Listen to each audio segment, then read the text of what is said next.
যখন আমরা কোনো বনে প্রবেশ করি তখন এই সবুজ ঘাস দেখে, এই কোমল ঘাস দেখে আমাদের মন প্রফুল্ল হয়ে ওঠে। ভিন্ন ভিন্ন প্রজাতির ফুল, ভিন্ন ভিন্ন রঙের ফুল দেখে এই মন আনন্দে ভরে ওঠে। এখানে শিশুরা আনন্দ লাভ করে, বড়রা ভোজন গ্রহণ করেন, কথাবার্তা বলেন, হাঁটাহাঁটি করে বেড়ান। এবার ভেবে দেখুন, যখন এই উপবনের নির্মাণ হয়েছিল সেই সময় যদি এই মাটিকে সঠিকভাবে খনন না করা হতো, যদি তাতে সঠিকভাবে বীজ রোপণ না করা হতো, যদি কোনো সংঘর্ষ না হতো, পরিশ্রম না করা হতো, যদি চলতে চলতে পায়ে কাঁটা না বিঁধে যেত, তাহলে এই সুন্দর বন দেখে আমরা কি এই আনন্দ লাভ করতে পারতাম? কখনোই নয়। ধরুন কোনো নদীর তটে সুন্দর একটি বন আছে, সেই বনের আনন্দ লাভ করতে গেলে আপনাকে সেই নদী পার করতেই হবে। যদি সুখের নদীর কাছে পৌঁছতে চান, তাহলে তটে যে কাঁটা রয়েছে সেগুলোর সাথে সংঘর্ষ করতেই হবে। এই সংসারে যদি আপনি সুখ লাভ করতে চান, তাহলে সুখ লাভের এই যাত্রা শুরু করতে হবে সংঘর্ষ দ্বারা। তাহলে সংঘর্ষকে স্বাগত জানান, এর পেছনেই সুখ রয়েছে যা আপনার জন্য অপেক্ষা করছে। এবার হাসুন আর আমার সাথে ভালোবেসে বলুন, রাধা রাধা। আপনি কখনো কাউকে পর্বতে আরোহণ করতে দেখেছেন? বা আপনি কখনো নিজে কোনো পর্বতে আরোহণ করেছেন? করে থাকলে আপনি এই বিষয়ে অবশ্যই জানবেন যে যখন আমরা শিখরের দিকে এগোই, ওপরের দিকে এগিয়ে চলি, তখন আমাদের একটু ঝুঁকে পথ চলতে হয়। তখনই আমরা সেই পর্বত আরোহণ করতে পারি। কিন্তু যে ব্যক্তি নিচের দিকে ফিরে আসছেন, তিনি কিন্তু ঝুঁকে চলেন না, তিনি দৃঢ়ভাবে সোজা হয়ে নিচে নামেন। এই ভারসাম্য বজায় রাখার এই খেলাতে সংসারের একটা সার লুকিয়ে রয়েছে। যদি আপনিও জীবনে উঁচুতে উঠতে চান, শিখরে পৌঁছতে চান, তাহলে আপনাকেও নত হয়ে, বিনম্র হয়ে সামনে এগোতে হবে। সেখানে যদি আপনি বুক চিতিয়ে, উদ্ধতভাবে, অহংকার বোধ নিয়ে চলতে থাকেন, সেখান থেকেই আপনাকে নিচে নামতে হবে। কোনো ব্যক্তি তার বিনম্র স্বভাব দেখেই বোঝা যায় যে সেই ব্যক্তি সাফল্যের শিখর দেশে আরোহণ করছে নাকি নিচে তথা খাদের দিকে যাত্রা করছে। তাই সবসময় বিনম্র থাকুন, শ্রেষ্ঠ কর্ম করুন, পরিশ্রম করুন, আর আমার সাথে ভালোবেসে বলুন, রাধার। মানুষ একটা অত্যন্ত শ্রেষ্ঠ কর্ম করতে পারেন, সেটা হলো ভুলে যেতে পারা। আর সেটা বরদানের চেয়ে কম কিছু নয়। মানুষকে যখন কোনো কারণে নিজের প্রিয়জনদের থেকে দূরে যেতে হয়, তখন মনে দুঃখ জাগ্রত হয়, তিনি সেই দুঃখকে ভুলতে পারেন। কখনো কোনো সম্পর্ক থেকে যদি দুঃখ পেয়ে থাকেন, তখন সেই দুঃখকে ভুলতে পারেন। কিন্তু এই সংসারের প্রত্যেক আবেগ, প্রত্যেক বস্তু ভুলে যাওয়া উচিত নয়। বিশেষ করে আমাদের প্রিয়জন, আমাদের পরিবারের সদস্য। যখন এই সংসার থেকে ওনারা চলে যান, তখন যে সৎকর্ম ওনারা করেছেন, যে প্রেরণা ওনারা আমাদের প্রদান করেছেন, কখনো ভুলে যাওয়া উচিত নয়। যখন আপনি কোনো উঁচু স্থানে পৌঁছে যান, আপনি সাফল্য লাভ করেন, তখন সেই সকল বন্ধুদের ভোলা উচিত নয় যারা আপনার সাথে আরম্ভ থেকে ছিল, যারা সব সময় আপনাকে সাহায্য করেছে। আর সব থেকে গুরুত্বপূর্ণ কথা, আপনার বয়স যতই বৃদ্ধি পাক না কেন, মাতা পিতাকে কখনো ভুলবেন না। আপনি যতই বড় হন না কেন, আপনি তাদের সন্তানই থাকবেন। অভিজ্ঞতার দিক থেকে ওনাদের থেকে ছোটই থাকবেন। তাই সবসময় নিজের মাতা পিতাকে নিজের সাথে রাখুন, কখনো তাদের ভুলবেন না। সেই সকল ব্যক্তিদের ভুলে যাবেন না যারা দুঃখের দিনে আপনার সাথে ছিল, তবেই জীবনে সুখ পাবেন। আসুন আর আমার সাথে ভালোবেসে বলুন, রাধা রাধা। কখনো কখনো আমরা শুভ উদ্দেশ্য নিয়ে কারোর মঙ্গল কামনা করি, তার জন্য কোনো ভালো কর্ম করি, এবং সেই ব্যক্তি আমাদের বন্ধুত্ব নিয়েই, আমাদের সম্পর্ক নিয়ে, আমাদের সততা নিয়ে প্রশ্ন করতে থাকে, আমাদের সন্দেহ করে। তখন আমাদের দুঃখ হয়, কিন্তু এটা হওয়া উচিত নয়। কারণ যখনই কোনো ব্যক্তি আপনাকে সন্দেহ করছে, তাতে আপনারই মূল্য বৃদ্ধি পাচ্ছে। একটা কথা বলুন, আপনি কখনো শুনেছেন যে কয়লার শুদ্ধতার পরিমাপ করা হচ্ছে? শোনেননি। কারণ এমনটা কখনো হয়ই না। শুদ্ধতার পরখ শুধুমাত্র সোনার ক্ষেত্রে করা হয়। যখন এই সোনা এই পরীক্ষায় উত্তীর্ণ হয়, তখন সেই সোনা কতটা মূল্যবান সেটা সংসার জানতে পারে। সেই রকমই এই সংসার আপনাকেও পরখ করবে। যখন আপনি এই পরীক্ষায় উত্তীর্ণ হবেন, তখন আপনার মূল্য কতটা অধিক সেটা এই সংসারও জানতে পারবে। সেই জন্য যখনই কেউ আপনার উপর সন্দেহ করবে, দুঃখ পাবেন না। শুধু এই কথাটার খেয়াল রাখবেন, আপনি কি উচিত পথে চলেছেন, উচিত কর্ম করছেন। সকলের প্রতি আপনার মনে যেন সদ্ভাবনা।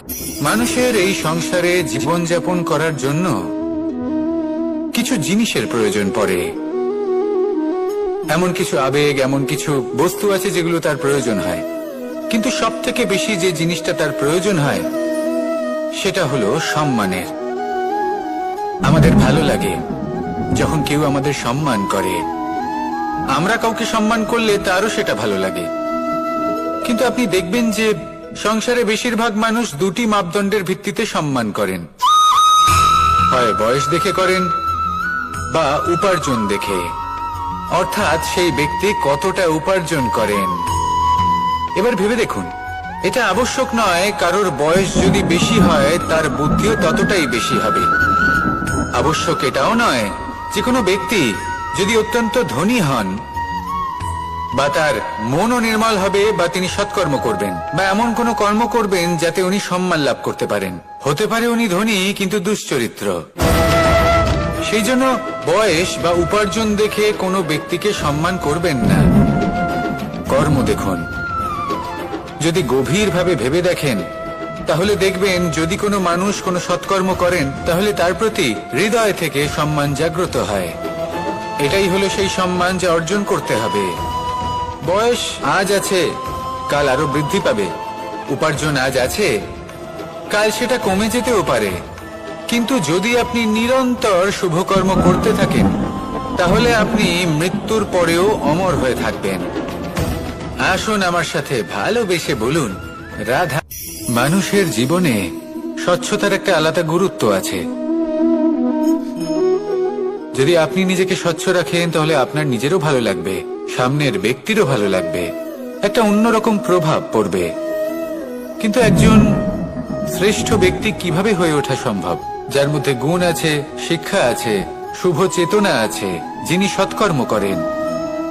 কিভাবে হব সেই ব্যক্তি যার মধ্যে জ্ঞান আছে? শুধুমাত্র স্বচ্ছ থাকলে তো তা হওয়া সম্ভব নয়। প্রথমে আপনাকে বুঝতে হবে যে মানুষের মধ্যে চারটি মূল তত্ত্ব আছে। প্রথম হলো তার শরীর, যার দ্বারা উনি যে কোনো কর্ম করে থাকেন। দ্বিতীয় তত্ত্ব হলো তার মন, যার দ্বারা কোনো কর্ম করার জন্য সে নিজেকে প্রেরণা দিতে থাকে।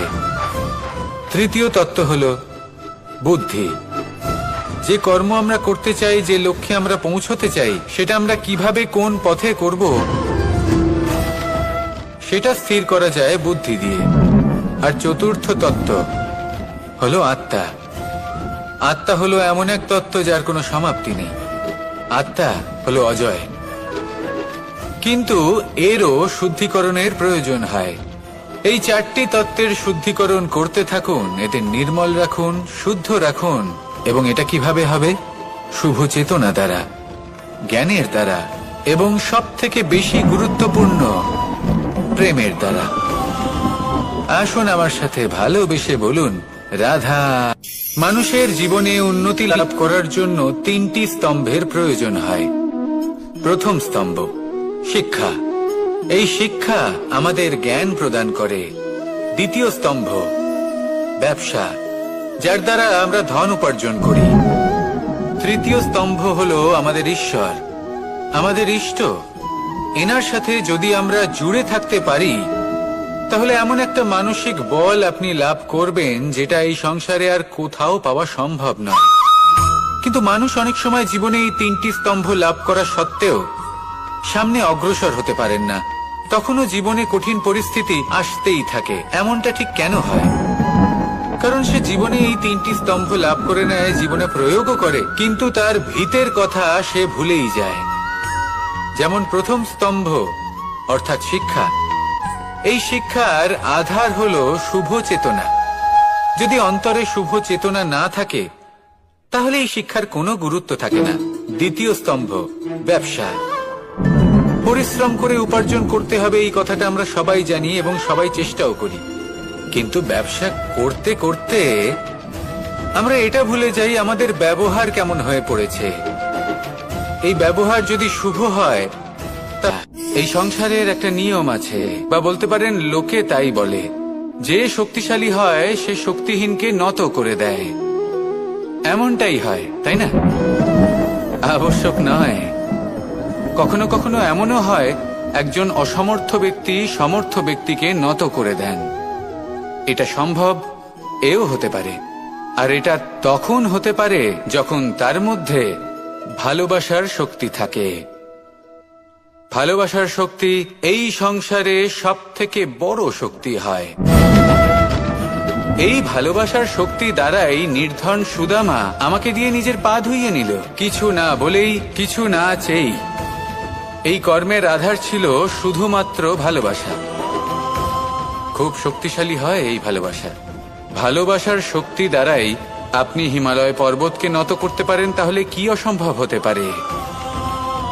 এই ভালোবাসার শক্তির সঞ্চার করুন, আর এই ভালোবাসার সাথেই বলুন রাধা রাধা। একদিকে হলো আঙুর আর অন্যদিকে কিশমিশ।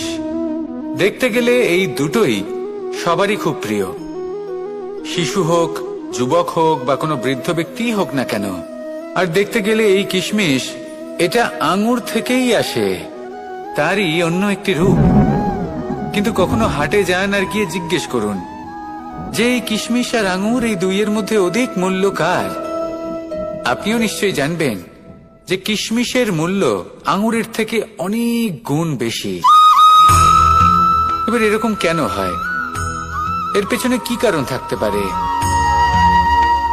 একদিকে হলো সেই আঙুর যা টাটকা অবস্থায় গাছ থেকে পেড়ে খাওয়া যায়, আর অন্যদিকে হলো কিশমিশ যাকে মাসের পর মাস রোদে ফেলে রাখা হয়।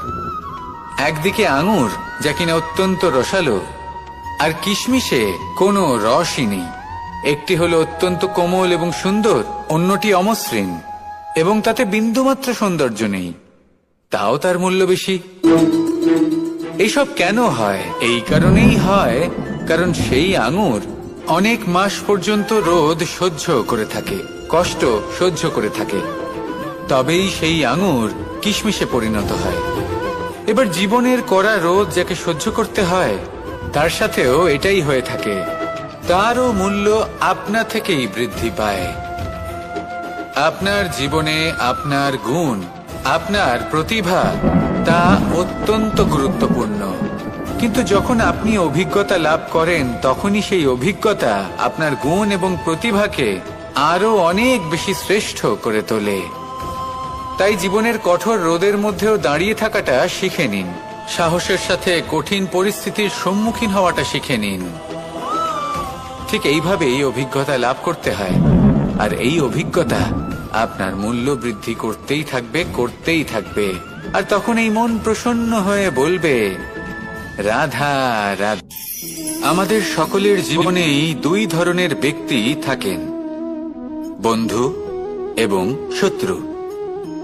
তারা হলেন আমাদের প্রিয় বন্ধু, যারা আমাদের জীবনে সবসময় আমাদের পাশে থাকেন। কখনো কখনো আমরা তাদের জন্য কিছুই করি না, তাও তারা আমাদের আনন্দ প্রদান করেন, ভালোবাসা প্রদান করেন। আর অন্যদিকে থাকে আমাদের শত্রু। দেখতে গেলে যখন আমরা জন্ম নিই, তখন কিন্তু আমাদের কোনো বন্ধু থাকে না, আমাদের কোনো শত্রুও থাকে না। কিন্তু যত ধীরে ধীরে আমরা জীবনে এগোতে থাকি, আমাদের বয়স বাড়তে থাকে, তখন আমাদের বন্ধু আর শত্রু এই দুইয়ের সংখ্যা বাড়তে থাকে। আর সেই সবকিছু নির্ভর করছে আমাদের কথার ওপর এবং আমাদের ব্যবহারের ওপর। এবারে আপনি যদি কোনো ব্যক্তিকে স্বাগত জানান উদার চিত্তে, ভালোবেসে, তাহলে সেই ব্যক্তি আপনার বন্ধু হবেই হবে। কিন্তু যদি আপনি নিজে হাতে কাউকে সামনে অগ্রসর হতে বাধা দেন, বিনা কারণে তার সাথে খারাপ ব্যবহার করেন, তাহলে তার মনে শত্রুতার বোধ অবশ্যই জেগে উঠবে। আর রইল বিষয় কথার, যদি আপনার কথা মধুর হয়, তাহলে সবাইকে আপনি আপন করে নিতে পারবেন। এই কথাই যদি কটু হয় তাহলে আপনার আপনজনেরাও দূরে চলে যেতে পারে। তাই নিজের কথার ওপর সংযম রাখুন এবং নিজের আচরণ উদার করে তুলুন। জীবনে সুখই সুখ থাকবে।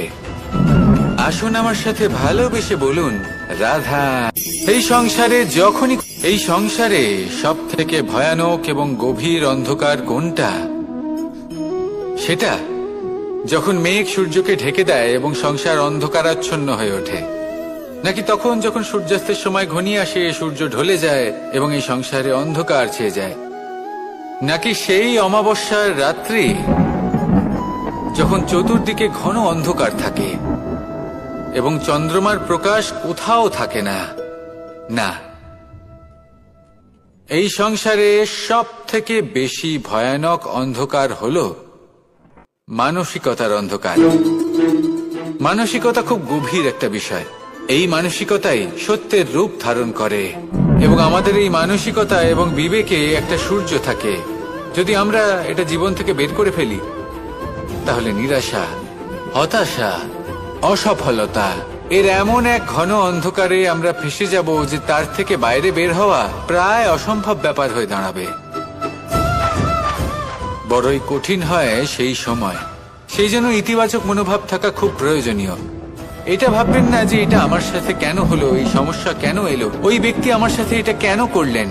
এটা ভাবুন যে আমি জীবনে যে পরিস্থিতিতে দাঁড়িয়ে আছি তার থেকে আমি ঠিক কিভাবে বাইরে বেরোতে পারবো।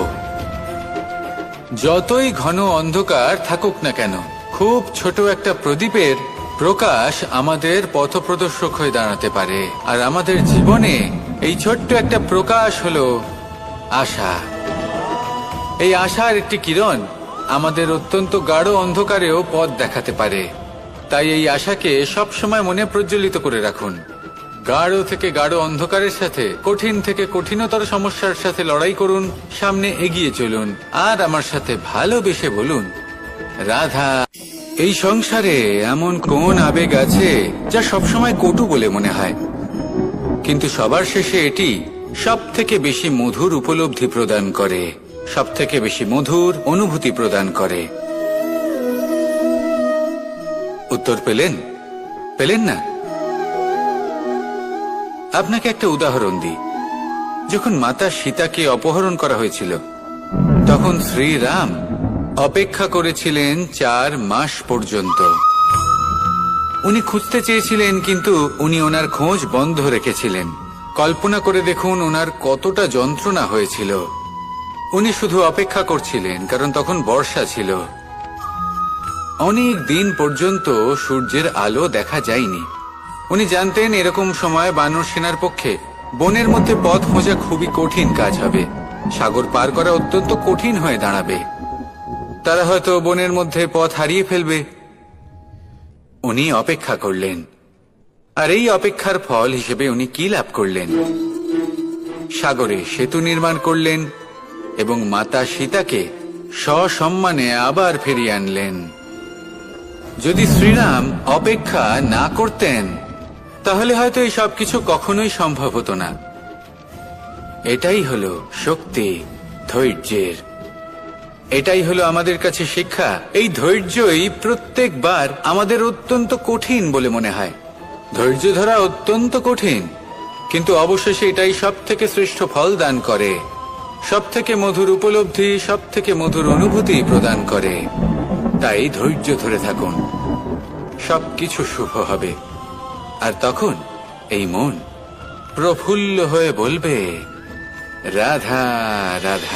সুখ এবং দুঃখ এই দুই হলো আমাদের জীবনের অবশ্যম্ভাবী এবং গুরুত্বপূর্ণ অঙ্গ। আমাদের সকলের জীবনে কখনো সুখও আসে, আবার কখনো দুঃখও আসে। আমরা সবসময় ভাবি আমরা কিভাবে সুখ লাভ করব, কিভাবে আমরা দুঃখ থেকে দূরে থাকতে পারি। আর এই জীবনে যা কিছুই ঘটুক না কেন, সেই সবকিছু আমরা সুখ এবং দুঃখের মাপদণ্ডে মেপে থাকি। এবার এখানে একটা ছোট্ট বিষয় আছে। এটা ভেবে দেখতে হবে যে কে আসলে সুখী ব্যক্তি। সুখী ব্যক্তি হলেন তিনি যিনি নিজের জীবনে নিজের কর্মের বিশ্লেষণ করে থাকেন, সেই বুঝে পদক্ষেপ নেন। উনি কি করতে চলেছেন সেটা উনি জানেন। আর যদি ওনার কোনো দোষ থাকে বা ভুল থাকে তাহলে সেগুলো শুধরে নিয়ে এগিয়ে চলেন। সেই জন্য উনি সুখী হন। অন্যদিকে যে ব্যক্তি দুঃখী তিনি কি করেন? তিনি নিজের উপর নয়, অন্যের উপর নিজের নজর রাখেন যে তিনি কি করছেন, কিভাবে কর্ম করছেন। ওনারা অন্যের নিন্দা করেন, অন্যের সাফল্য দেখে ঈর্ষা করেন, ক্রুদ্ধ হয়ে যান, ওনাদের বাধা দিতে চেষ্টা করেন। সেই জন্যই তো ওনারা দুঃখী হন। এই সংসারে এমন অনেক ব্যক্তি আছেন যারা এই কারণে দুঃখী নন যে তাদের জীবনে দুঃখ আছে। তারা এই কারণে দুঃখ পান কারণ অন্যের জীবন অনেক বেশি সুখের।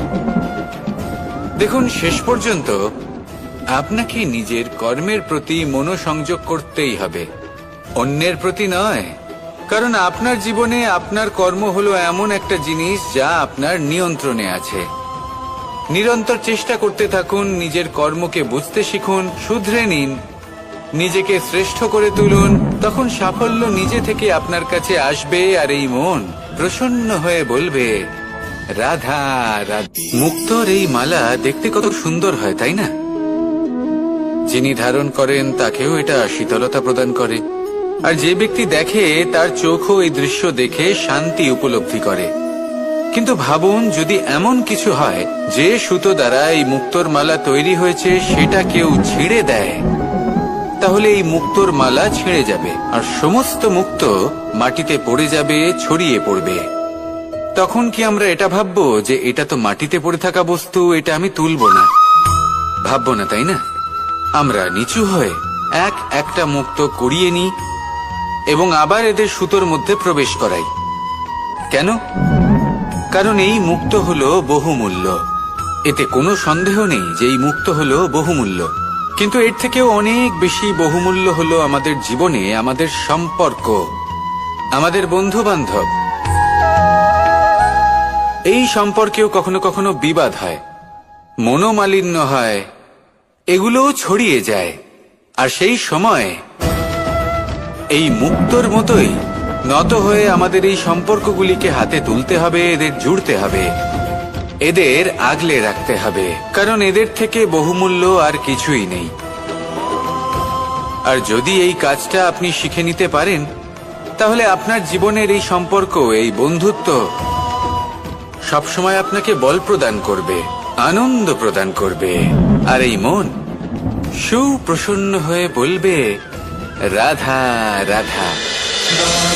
আপনারা সবাই একটা গাছের পাতাকে দেখুন, যতক্ষণ পর্যন্ত ও গাছের সাথে, মানে গাছের ডালের সাথে জুড়ে থাকে, সে সবুজ থাকে, বাতাসের সাথে সে নড়তে থাকে।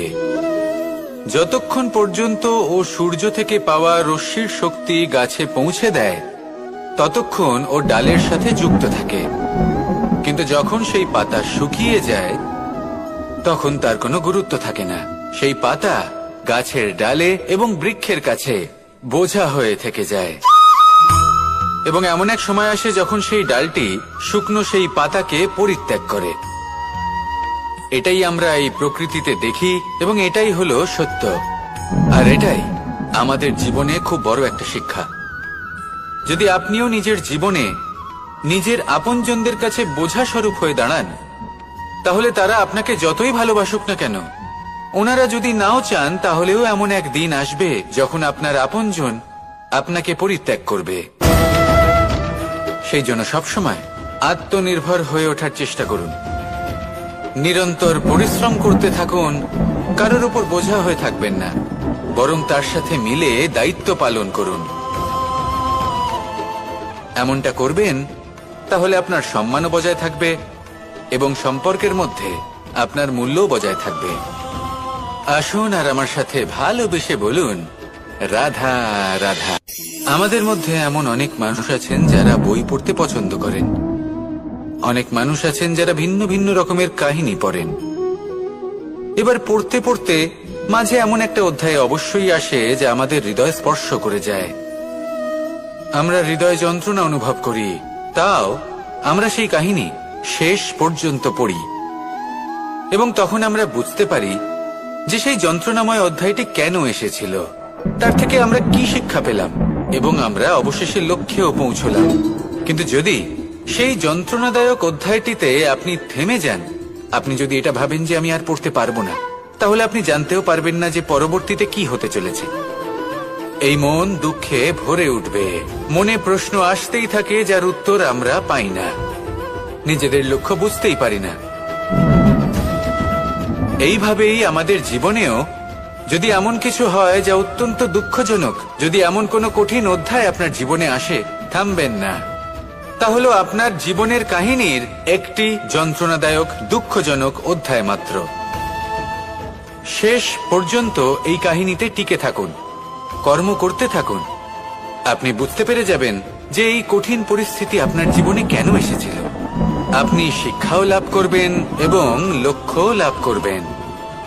আসুন আমার সাথে ভালোবেসে বলুন, রাধা রাধা। আশা এবং বিশ্বাস মানুষের জীবনের দুই অমূল্য স্তম্ভ। এটাই হলো ঢাল এবং এটাই হলো অস্ত্র। এটাই আমাদের রক্ষা করে এবং এটাই আমাদের জীবনের পথ প্রশস্ত করে। কিন্তু ছোট একটা সমস্যা আছে। এবার যদি আপনি বটবৃক্ষের থেকে এই আশা রাখেন যে এ আমাকে ফল দেবে, তাহলে সেই আশা ভঙ্গ হওয়াই স্বাভাবিক।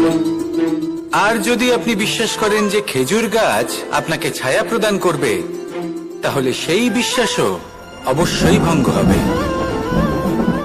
তাহলে কি করা উচিত? চোখ বন্ধ করে যে কাউকে বিশ্বাস করার আগে বা যে কারোর থেকে আশা রাখার আগে নির্বাচন করুন যে কার ওপর বিশ্বাস রাখতে চান, কার ওপর আশা রাখতে চান। তবে আমি তো বলবো যে বিশ্বাস করতে হলে নিজের ওপর করুন, যে এই সংসারে এমন কোনো কাজ নেই যা আপনি করতে পারেন না। আর শুধু কর্ম করতে থাকুন আর ভরসা রাখুন ঈশ্বরের ওপর, যে উনি আপনার কর্ম দেখবেন আর আপনাকে আপনার কর্মফল অবশ্যই দেবেন, আপনাকে সাফল্য দেবেন। যদি আপনার বিশ্বাস অটল হয়, নিরন্তর পরিশ্রম করেন, তাহলে ঈশ্বর কখনোই আপনার আশা ভঙ্গ হতে দেবেন না। আসুন আর আমার সাথে ভালোবেসে বলুন, রাধা। যখন মানুষের মৃত্যু হয় তখন কি হয়? অনেক সংখ্যক মানুষ শোক পালন করতে চলে আসেন। যে ব্যক্তি মৃত্যু লাভ করেছেন তার অনেক বস্তু থাকে যেগুলো তার প্রিয়, যেগুলো তিনি ব্যবহার করেছেন।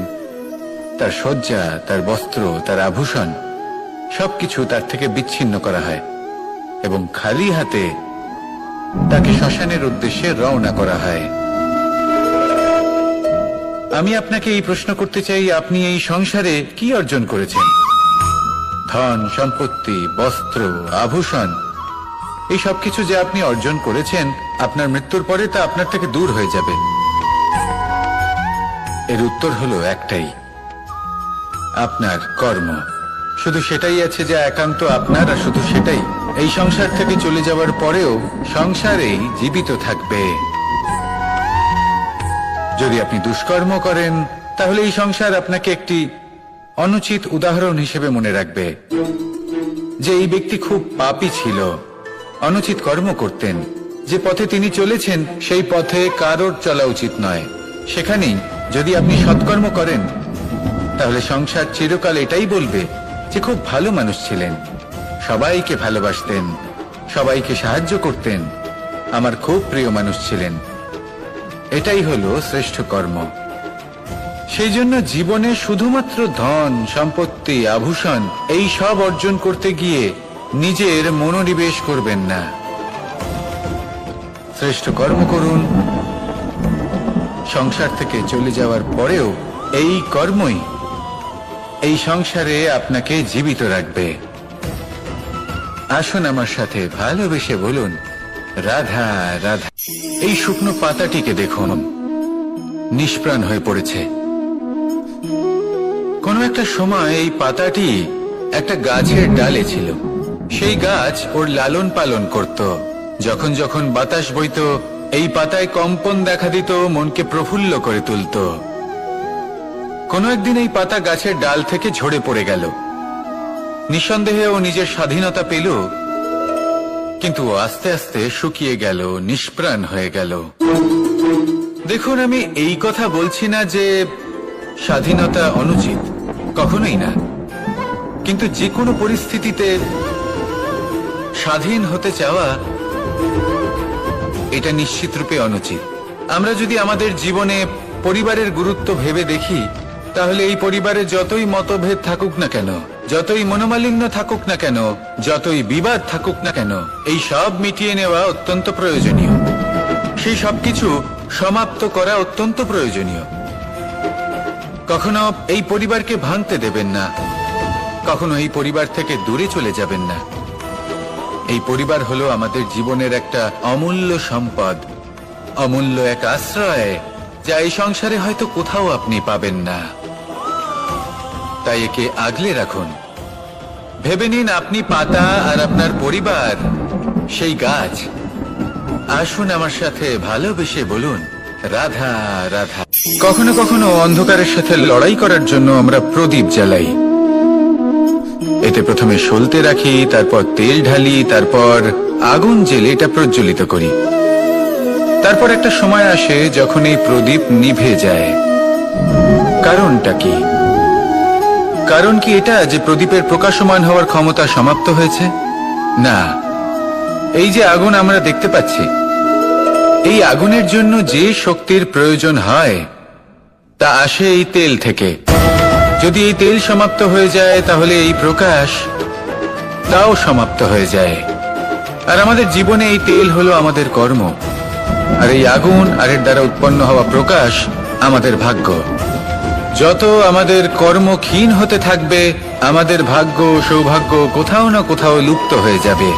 যে উজ্জ্বল ভবিষ্যৎ আমরা চাইছি তা কখনো লাভ করতে পারবো না যদি কর্ম না করি। ঠিক যেমন তেল ছাড়া অগ্নি উৎপন্ন হয় না, তেমনি কর্ম ছাড়া সৌভাগ্য হয় না। আর যেমন কর্ম তেমন ভাগ্য। তাই সবসময় কর্ম করতে থাকুন, কর্ম করা থামাবেন না। আর আমার সাথে ভালোবেসে বলুন, রাধা রাধা। যখন আমরা মৌন থাকি তখন আমরা কতটা শক্তি ব্যয় করি, বিন্দুমাত্র নয়। সেখানেই যখন আমরা রুষ্ট হই তখন আমরা কতটা শক্তি ব্যয় করি। আমাদের রক্ত গরম হয়ে ওঠে, চোখ থেকে যেন অগ্নি বর্ষা হয়, আমরা চিৎকার করতে থাকি, জোরে কথা বলি, কখনো কখনো আমরা অনুচিত কর্ম করে বসি। সবকিছুই ক্রোধের বশে করি। এবার এই ক্রোধকে মৌনতায় পরিণত করতে হবে। এই কাজটা চোখে দেখা যায় না, এই কাজ সরল নয়, এই কাজ হলো অত্যন্ত কঠিন এবং এই কাজই শ্রেষ্ঠ। সেই ব্যক্তি শক্তিশালী নন যিনি কথায় কথায় ক্রুদ্ধ হয়ে যান, কথায় কথায় যিনি আক্রমণ করেন। আজ্ঞে না, সব থেকে বেশি শক্তিশালী ব্যক্তি হলেন তিনি যিনি নিজের ক্রোধকে মৌনতায় পরিবর্তন করতে পারেন, যিনি শান্ত মনে পরিস্থিতিকে বোঝেন, তার আকলন করেন আর তারপর বিবেকের দ্বারা সিদ্ধান্ত নেন। তিনি হলেন সব থেকে শক্তিশালী ব্যক্তি। তাহলে সেই ব্যক্তি হয়ে উঠুন আর আমার সাথে ভালোবেসে বলুন, রাধা রাধা।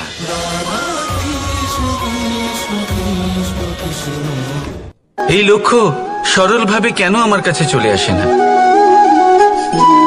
চলুন আপনাকে একটা কথা বলি, যদি আপনার লক্ষ্য কঠিন না হয় তাহলে তাকে পাওয়া আপনার পক্ষে অসম্ভব হয়ে উঠবে। লক্ষ্যে পৌঁছানোর এই রাস্তায় আপনি যে কড়া রোদের সম্মুখীন হন, যার থেকে আপনি দূরে পালাতে চান, সেই রোদ আপনাকে প্রেরণা যোগায় যে আপনি এগোতে থাকুন। ভাবুন একজন যাত্রী যে কিনা নিজের লক্ষ্যের দিকে যাচ্ছেন, সেই পথে উনি যদি একটু ছায়া পেয়ে যান আর উনি ওখানে বিশ্রাম নেন, তাহলে তার সাথে তার ভাগ্য গভীর নিদ্রায় সেখানে বিলীন হয়ে যায়। তাই পরিশ্রমের করা রোদের থেকে কখনো দূরে পালাবেন না।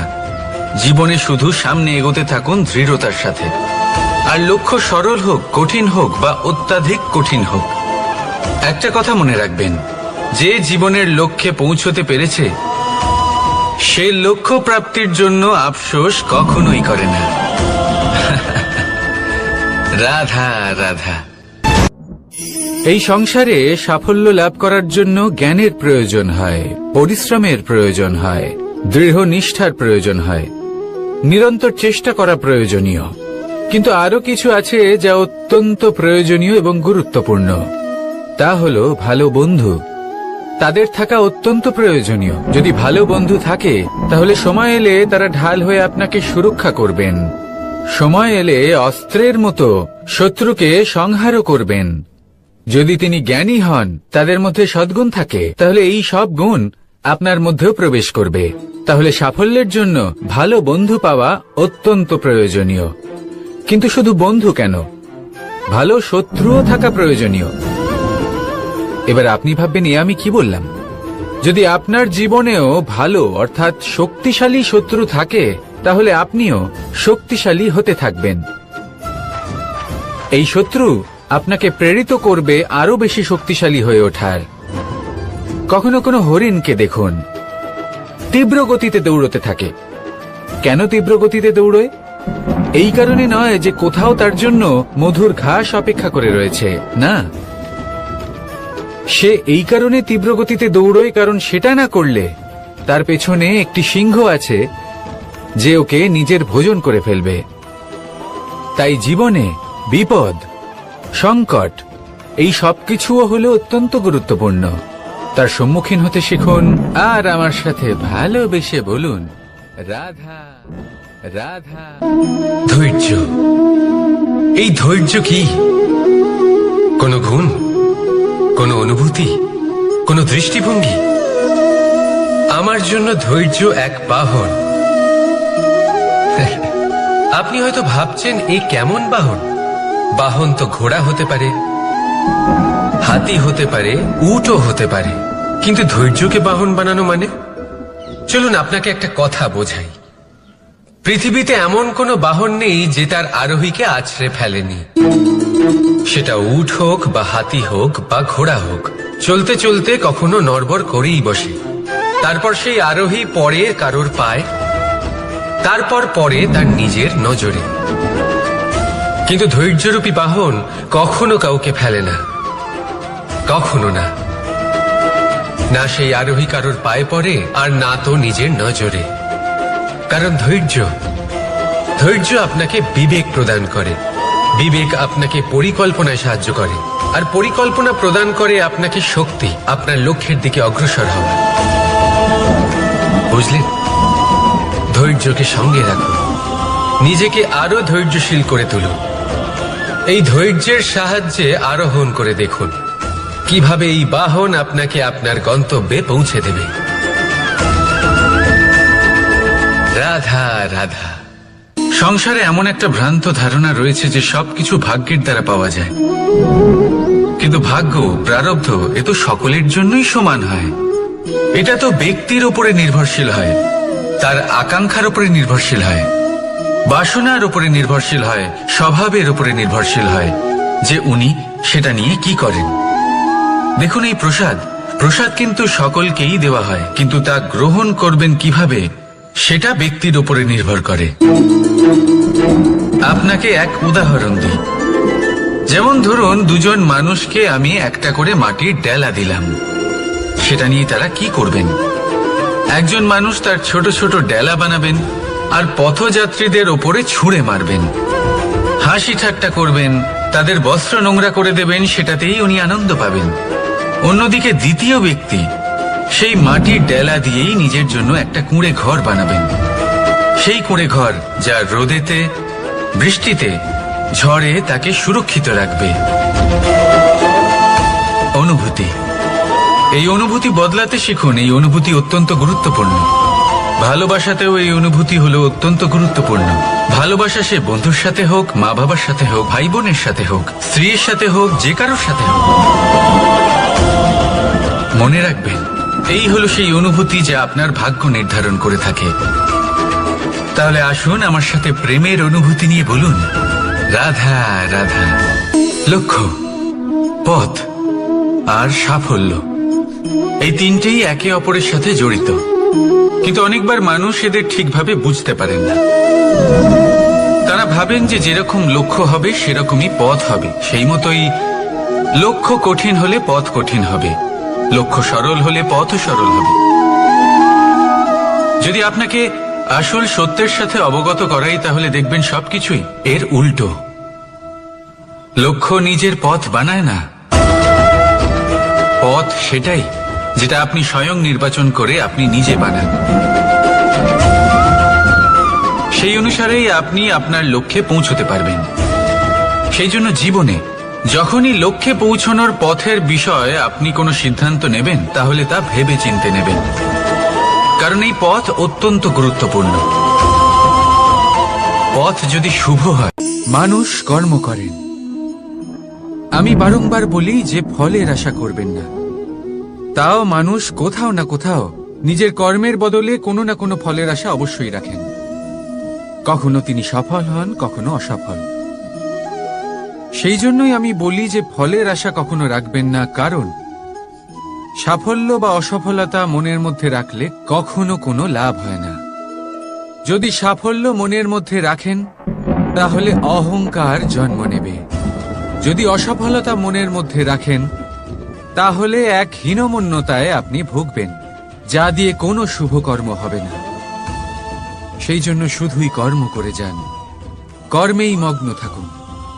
আর আসুন আমার সাথে ভালোবেসে বলুন, রাধা রাধা।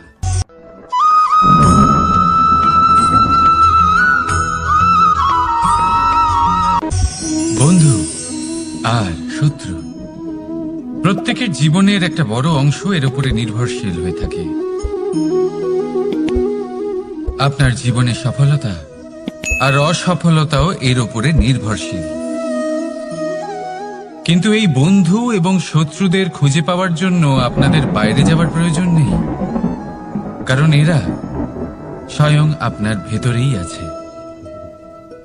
আপনি যদি বিনম্র থাকেন, যদি আপনি নিরন্তর প্রয়াস করতে পারেন, তাহলে আপনার কোনো বন্ধুর প্রয়োজন নেই।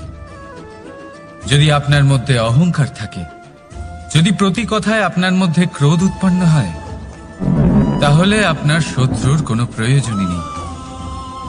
নিজের অন্তরের এই বন্ধু ও শত্রুকে চিনুন, আর আমার সাথে ভালোবেসে বলুন, রাধা রাধা।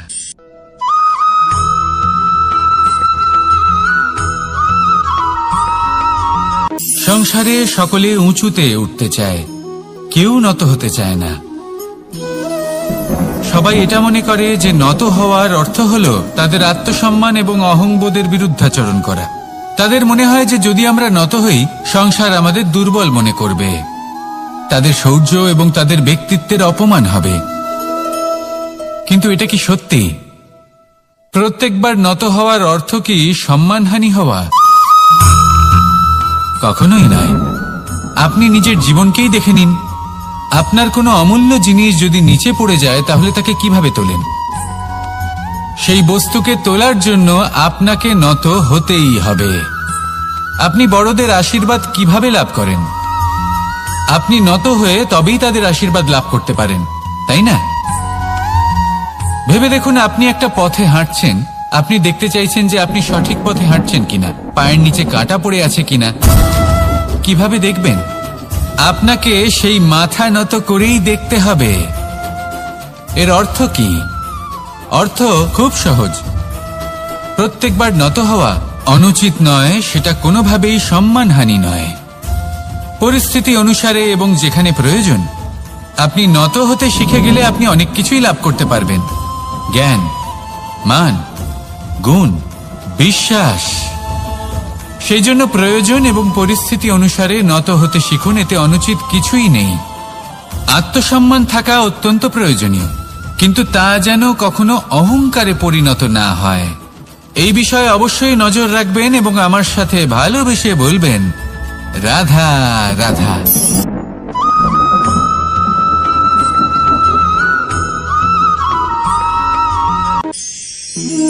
একে চিনতে পারলেন?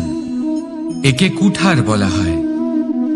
আপনারা জীবনে কোথাও না কোথাও কোনো না কোনো রূপে এটা দেখেই থাকবেন।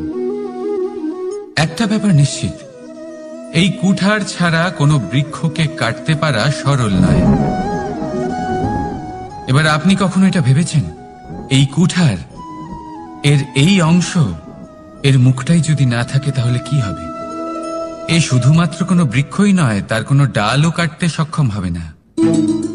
এবারে ভাবুন, এই শুকনো কাঠের হাতল এ আমরা কোত্থেকে পেলাম? কোনো এক বৃক্ষ থেকেই।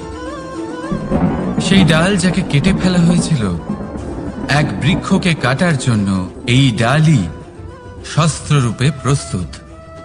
আমাদের জীবনে আমাদের প্রিয়জন, আমাদের আপনজন যখন সময় কখনো কখনো তাদের সঙ্গ না দেয়, যদি তারা দৈন্য দশায় থাকেন, তাহলে তাদের সঙ্গ কখনো ছাড়বেন না। ওনাদের প্রয়োজন শুধুমাত্র মনোবল। তা তাদের দিন। তাদের সাহায্য করা আপনার কর্তব্য। হয়তো তাদের সাথে থেকে আপনার কোনো লাভ হবে না, কিন্তু তাদের দূরে থাকাতে আপনার ক্ষতি অবশ্যই হতে পারে। সর্বদা সাহায্য করুন। সঠিক সময় আসলে তা আপনার সহায়ক অবশ্যই হবে। রাধা রাধা।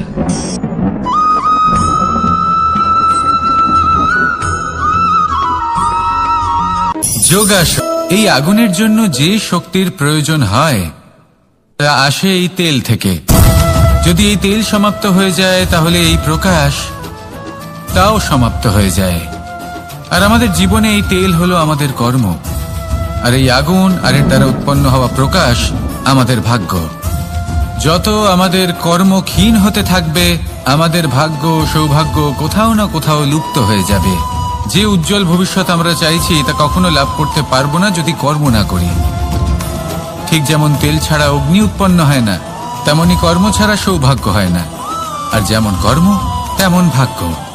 তাই সবসময় কর্ম করতে থাকুন, কর্ম করা থামাবেন না। আর আমার সাথে ভালোবেসে বলুন, রাধা রাধা।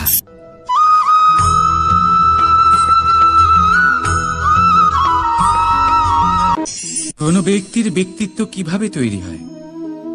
আপনার কি মনে হয় যে ব্যক্তি জন্ম থেকে তার স্বভাব নিয়ে জন্মায়, নাকি আপনার মনে হয় যে এই প্রকৃতি ব্যক্তির জন্য তার নিয়তি রচনা করে? না, এরকম একেবারেই হয় না। আমি আপনাকে বোঝাচ্ছি। যখনই বৃষ্টি পড়ে কোনো বিন্দুর দিকে দেখবেন। এবার এই বিন্দু যেখানে পড়ছে তার উপরে নির্ভর করছে তারপর কি হবে। যদি এই বিন্দু পড়ে কোনো ক্ষেতের ওপরে, তাহলে কোনো নতুন ফসলের জন্ম দেবে। যদি সেই গরম কড়াইতে পড়ে, তাহলে বাষ্পীত হবে। যদি সে কোনো সাপের মুখের ভেতরে পড়ে, তাহলে বিষ তৈরি হবে। ঝিনুকের ভেতরে পড়লে মুক্তো তৈরি হবে। যদি কোনো পাতার ওপরে পড়ে, তাহলে শিশির তৈরি হবে। একই বিন্দু, কিন্তু তার সঙ্গত তার ভবিষ্যৎ এবং ব্যক্তিত্ব নির্ধারণ করবে।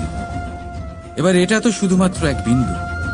তার কাজ হলো শুধুমাত্র পড়া। কোথায় সেটা সেও নির্ধারণ করতে পারে না।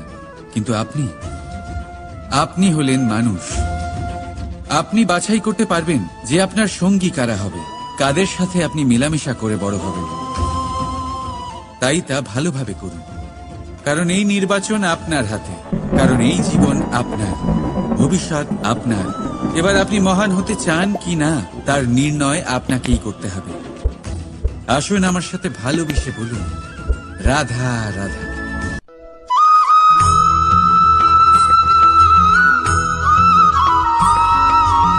ভয়ের সাথে আমরা সবাই পরিচিত। কষ্ট আমরা সবাই পেয়েছি। কখনো কখনো আমরা অসুস্থ হয়ে পড়ি, আর এমন সময় হলে মাতার মমতা, কখনো বাবার স্নেহ, কখনো বন্ধুদের পাশে থাকার অনুভূতি আমাদের রোগ নিরাময়ে সাহায্য করে। কখনো যদি আমরা নিরাশ হয়ে পড়ি, তখন যদি আমাদের কোনো আপনজন আমাদের দুটো ভালো কথা বলে, তখন আমাদের মনোবল বেড়ে যায়। ঠিক তেমন সংসারের এই রঙ্গমঞ্চে যদি আপনি পীড়িত অনুভব করেন, কিছু শুভ কথা আলোচনা করুন, কিছু স্তুতি গান করুন, কিছু মুহূর্তের জন্য হলেও নিজের ইষ্টদেবের কথা স্মরণ করুন আর প্রার্থনা করুন। সাহস বাড়বে, শক্তিও বৃদ্ধি পাবে এবং সামনে এগিয়ে চলার পথও দেখতে পাবেন। তখন এই মন প্রসন্ন হয়ে বলবে, রাধা রাধা।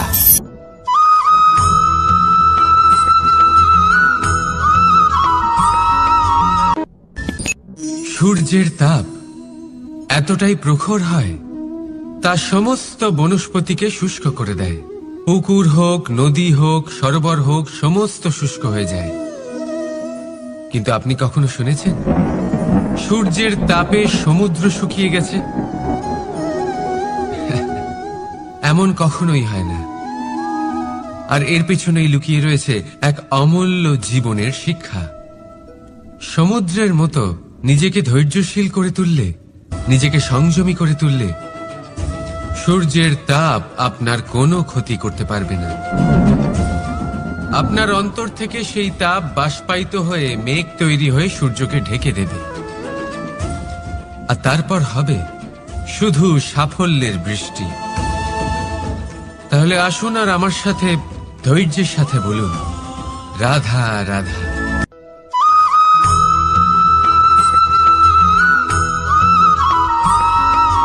মানুষের জীবনে দুই ধরনের আবেগ থাকে যা চিরকাল তার সাথে বসবাস করে। প্রথম, স্বপ্ন। দ্বিতীয়, অজুহাত। মানুষ হাজার হাজার স্বপ্ন দেখতে পারে।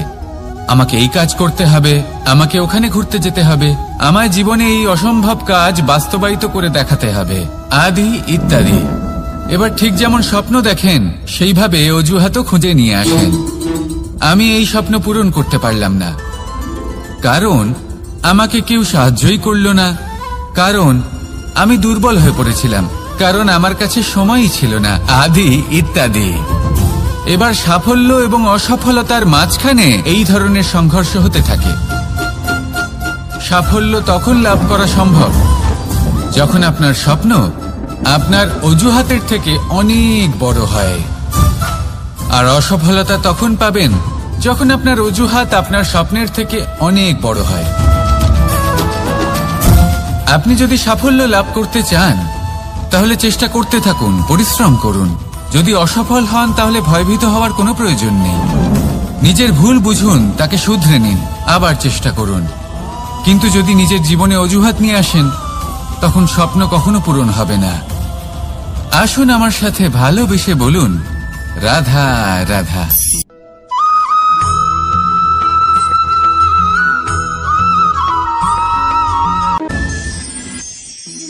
মানুষ অসুস্থ কেন হন? শারীরিক দুর্বলতার কারণে? না, মানুষ অসুস্থ হন তার মানসিকতার কারণে, তার বিবেকের কারণে, তার কর্মের কারণে, তার ক্রোধের কারণে। আর যখন কেউ সুস্থ হন, ঠিক হয়ে যান, তার মানে এটা নয় যে শুধু ওষুধের জন্য তিনি সুস্থ হয়েছেন। না, এটা কারোর তার প্রতি প্রেমের প্রভাব, বিশ্বাসের প্রভাব, সম্বলের প্রভাব। শুধুমাত্র ওষুধ দিয়ে কিছুই হয় না। যদি মনে প্রেম থাকে, বিবেক থাকে, বিশ্বাস থাকে, সম্বল থাকে, তবেই সেই ওষুধ কাজ করতে পারে। তাই মনে রাখবেন, এই জীবন হলো অত্যন্ত ছোট। মনে প্রেম ভাব রাখুন, মিত্রতা করুন, শত্রুতা নয়। ভালোবাসুন, বিদ্বেষ নয়। আর এই ভালোবাসার সাথেই বলুন, রাধা রাধা।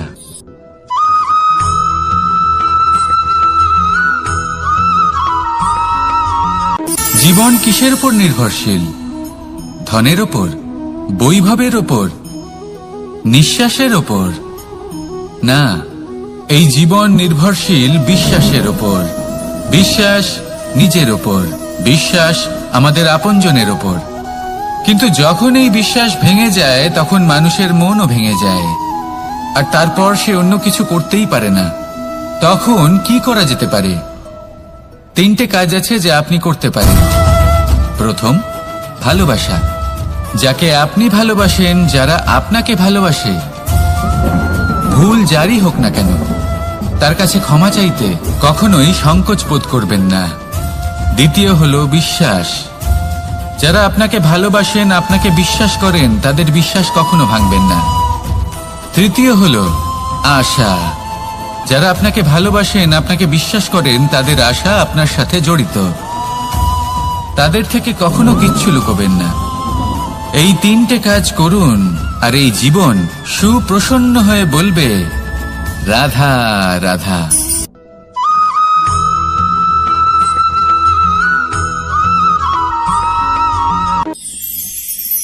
মানুষ জীবনে সব সময় চিন্তা করে, ভাবতে থাকে যে তার জীবনে কতই না সমস্যা। তারপরে নিজের আশেপাশে দেখে আর ভাবে যে সবাই কত প্রসন্ন, শুধু আমার জীবনেই সমস্যা আছে। কিন্তু বিষয়টা তা নয়। শুধু প্রত্যেক ব্যক্তিরই নয়, প্রত্যেক প্রাণীরও জীবনে সমস্যা আছে। এবার মানুষ একটা পাখিকে দেখে এটাই ভাবে যে এদের জীবন কতটা সহজ।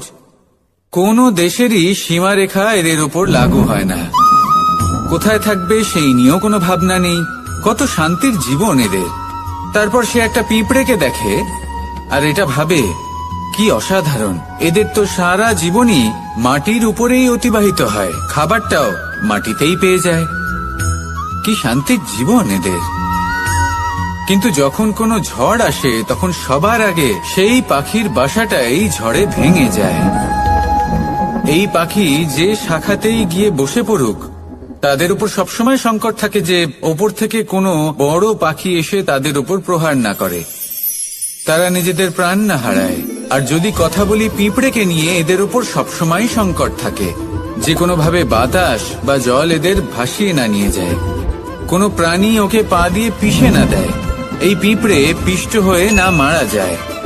দেখুন, সমস্যা প্রত্যেকের জীবনে রয়েছে আর এই সমস্যা আসতেই থাকবে। এর অর্থ এটা নয় যে এই সমস্যার সম্মুখীনই হওয়া যায় না, এর সমাধানও সম্ভব নয়। প্রত্যেক সমস্যার সমাধান অবশ্যই আছে, শুধু শান্ত মনে সেটা খুঁজে বের করতে হবে। তাহলে সেটাই করুন, প্রত্যেক সমস্যার সমাধান করতে থাকুন। যত সমাধান করবেন জীবন আনন্দময় হয়ে উঠবে। যদি সমাধান না করেন তাহলে আজীবন দুঃখই পেতে থাকবেন। আসুন আমার সাথে ভালোবেসে বলুন, রাধা রাধা।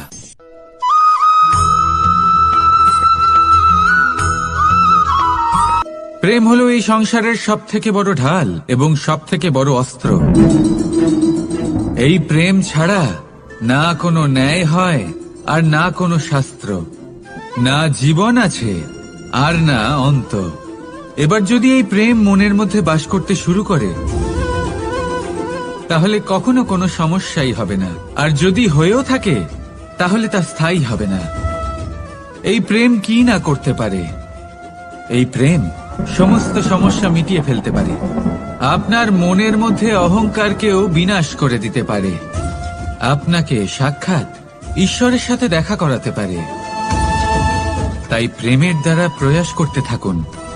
এই সংসারের প্রত্যেক মানুষকে, প্রত্যেক বস্তুকে, প্রত্যেক জীব জন্তুকে ভালোবাসবেন। আর এই প্রেমের দ্বারাই বলুন, রাধা রাধা।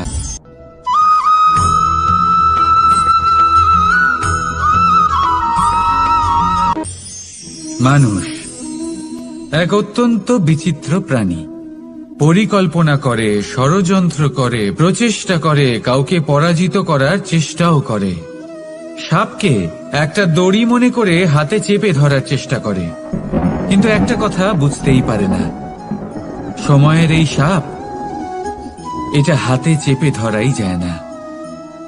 আর আপনি যা করবেন তা আবার ফিরে আসবে আপনারই সামনে।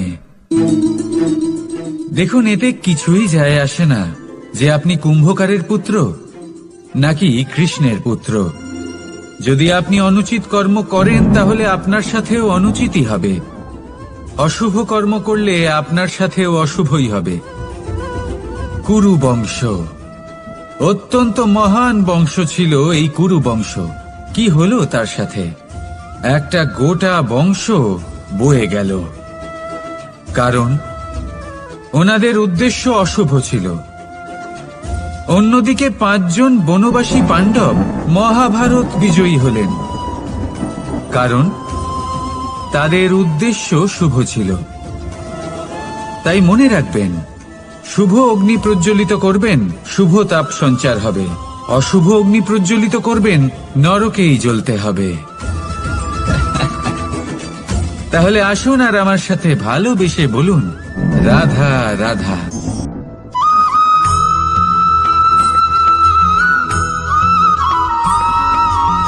প্রেম এই সংসারে এসেছিল এই সংসারকে প্রেমের শিক্ষা দেওয়ার জন্য, এই জীবনের সুখের অনুভূতি আসলে কি তা শেখানোর জন্য। কিন্তু যদি সত্যি কথা বলি তো আমি নিজেই প্রতিদিন প্রেমের নতুন নতুন স্বরূপ দেখতে পাই। প্রেমের একটা নতুন অনুভূতি প্রত্যেক নতুন দিনে। আর তার কারণ হলো এই প্রেম অনন্ত, এ হলো দৈব। প্রেম হলো এই সংসারের সব থেকে বড় ঢাল এবং সব থেকে বড় অস্ত্র। এই প্রেম ছাড়া না কোনো ন্যায় হয় আর না কোনো শাস্ত্র, না জীবন আছে আর না অন্ত। এবার যদি এই প্রেম মনের মধ্যে বাস করতে শুরু করে, তাহলে কখনো কোনো সমস্যাই হবে না। আর যদি হয়েও থাকে, তাহলে তা স্থায়ী হবে না। এই প্রেম কি না করতে পারে? এই প্রেম সমস্ত সমস্যা মিটিয়ে ফেলতে পারে। আপনার মনের মধ্যে অহংকারকেও বিনাশ করে দিতে পারে। আপনাকে সাক্ষাৎ ঈশ্বরের সাথে দেখা করাতে পারে। তাই প্রেমের দ্বারা প্রয়াস করতে থাকুন। এই সংসারের প্রত্যেক মানুষকে, প্রত্যেক বস্তুকে, প্রত্যেক জীব জন্তুকে ভালোবাসবেন। আর এই প্রেমের দ্বারাই বলুন, রাধা রাধা।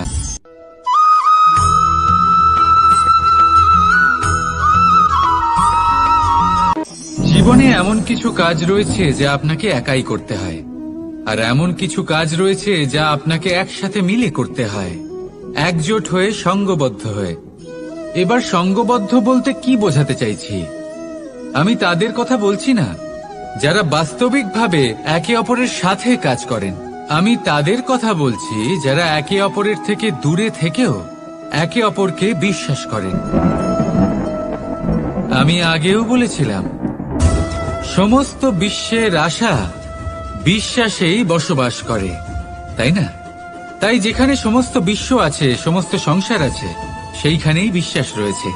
তাই আপনার আশেপাশে এমন দল সঙ্গবদ্ধ করুন যাদের আপনার উপর বিশ্বাস আছে আর যাদেরকে আপনি বিশ্বাস করতে পারেন। তাহলে আসুন আর আমার সাথে ভালোবেসে বলুন, রাধা রাধা।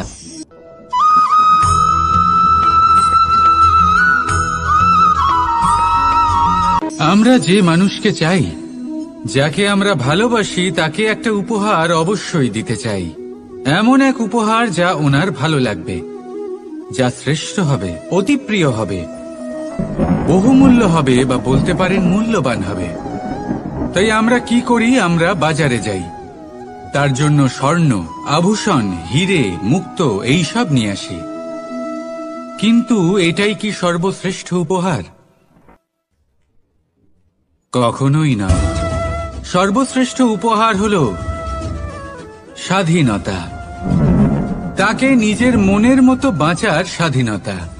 যদি আপনি কাউকে স্বাধীনতা না দিতে পারেন, তাহলে সে কোথাও না কোথাও বন্দী হয়ে যায়, তার বিকাশ কোথাও না কোথাও আটকে যায়।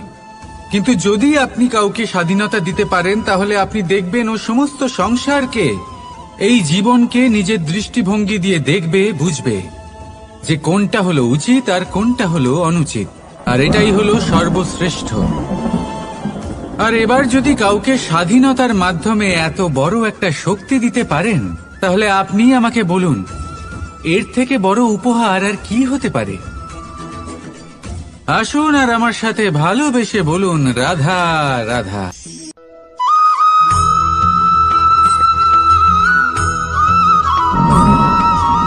পিতা আর পুত্রের সম্পর্ক অত্যন্ত মধুর হয়ে থাকে।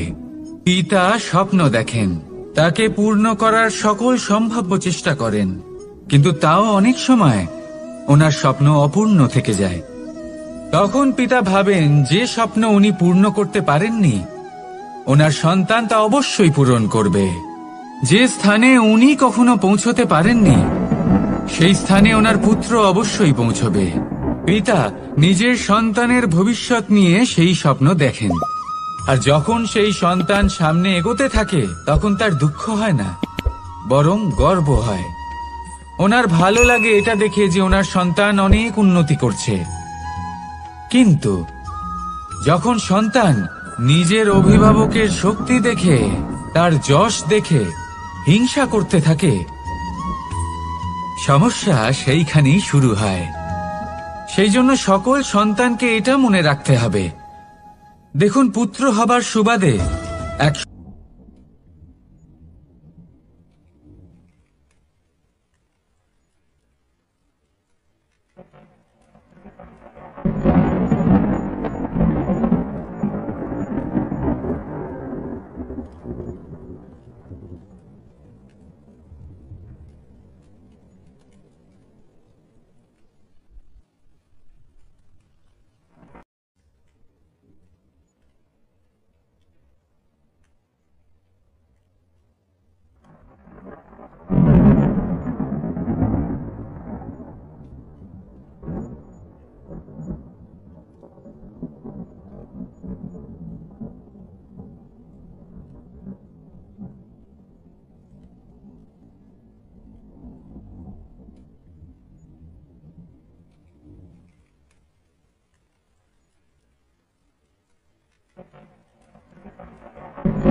আমরা যখনই কোনো যাত্রায় যাব বলে মনে করি তখনই আমরা প্রস্তুত থাকি আসন্ন বিপদের জন্য বা সংকটের জন্য।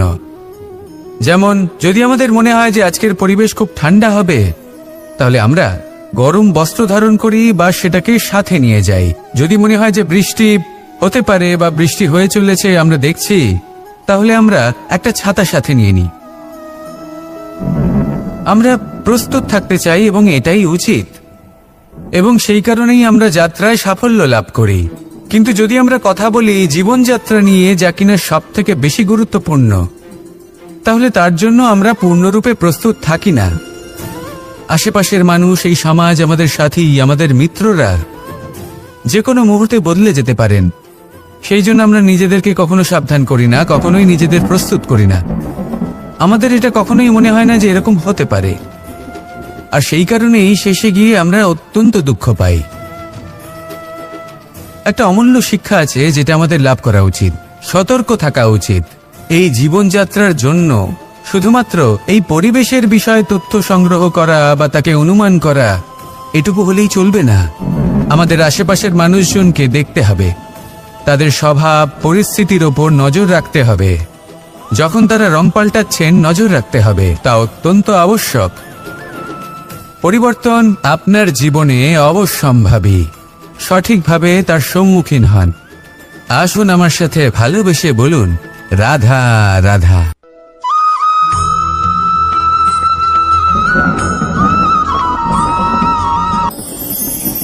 ঈশ্বর আসলে কে? সংসারের বেশিরভাগ মানুষের কাছে ঈশ্বর হলেন এই সংসারের রচয়িতা, পালনকর্তা। কারোর কাছে উনি জ্ঞাতা, কারোর কাছে উনি হলেন আস্থার প্রতীক, আবার কারোর জন্য শুধুমাত্র অন্ধবিশ্বাস। কিন্তু এই ঈশ্বর কি কোনো শরীর, নাকি একটা বোধ, নাকি শুধুই শ্রদ্ধা? ঈশ্বর হলেন তিনি যিনি হলেন আপনার ইষ্ট। সেই জন্যই তো গুরু, মাতা, পিতা এনাদেরও ঈশ্বরই বলা হয়েছে। যাদেরকে আমরা ঈশ্বর বলে মনে করি, যারা আমাদের ইষ্ট, তারা আমাদের একটি পথ দেখান, একটি দিকে চালিত করেন। সেই পথে চলে আপনি শুভ কর্ম করতে পারেন। আর যখন কোনো ব্যক্তি তার ঈশ্বরের আদেশ পালন করেন, তখন সে নিজে থেকেই শুভ পথে অগ্রসর হয়ে যান। বেশ কয়েকজন মানুষ ঈশ্বরের ওপর আস্থা রাখেন এবং ভাবেন যে অনুচিত কোনো কাজ করা উচিত নয়, ঈশ্বর দেখছেন। ওনারা ভয় পান যে কোনো অনুচিত কর্ম করলে কে জানে তার পরিণাম কি হবে। এমন অনেক ব্যক্তি রয়েছেন যারা ঈশ্বরকে বিশ্বাস করেন এবং জানেন যে ঈশ্বর তাদেরকে দেখছেন, তাই যে যে শুভকর্ম ওনারা করেছেন তার ফল তারা অবশ্যই পাবেন। এবার আপনি ভয় পেয়ে ঈশ্বরকে বিশ্বাস করবেন, নাকি বিশ্বাসের দ্বারা ঈশ্বরকে বিশ্বাস করবেন, সেই সিদ্ধান্ত আপনারই। কিন্তু হ্যাঁ, যদি আপনার মনে ঈশ্বরের জন্য কোনো স্থান থাকে, যদি আপনার কোনো ইষ্ট থাকেন, যদি আপনি কাউকে ঈশ্বর মনে করেন, যার প্রত্যেক আদেশ আপনি পালন করে থাকেন, তাহলে বলি ঈশ্বর কখনো আপনাকে অনুচিত পথে চালিত করবেন না। আসুন আমার সাথে ভালোবেসে বলুন, রাধা রাধা।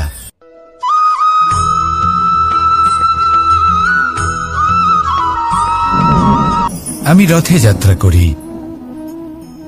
বারবার থেমে আপনাকে দেখতে হবে, নিজেকে কিছু প্রশ্ন করতে হবে।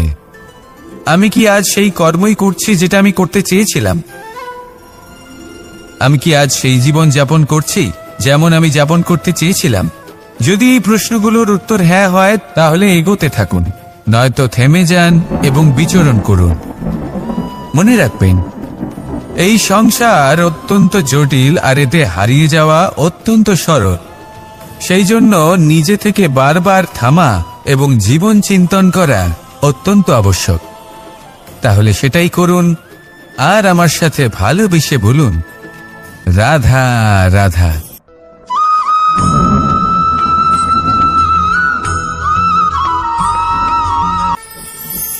কথায় আছে যে স্বপ্ন এবং লক্ষ্য হলো একটি মুদ্রারই দুটি দিক।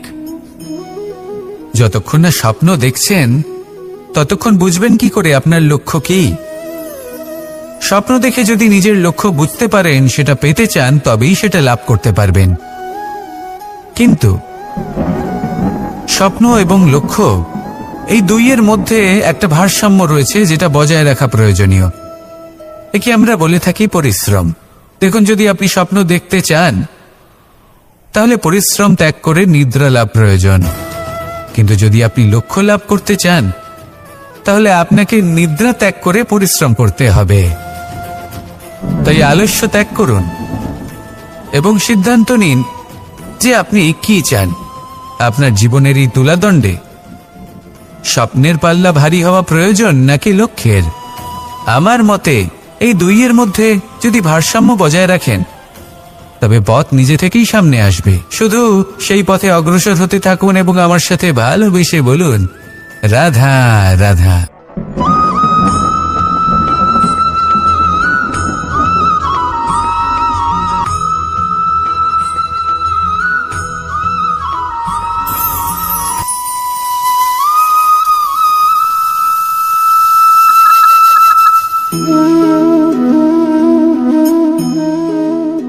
মোহনের বাঁশির এই সুর, এই সঙ্গীত কার না পছন্দ হয়?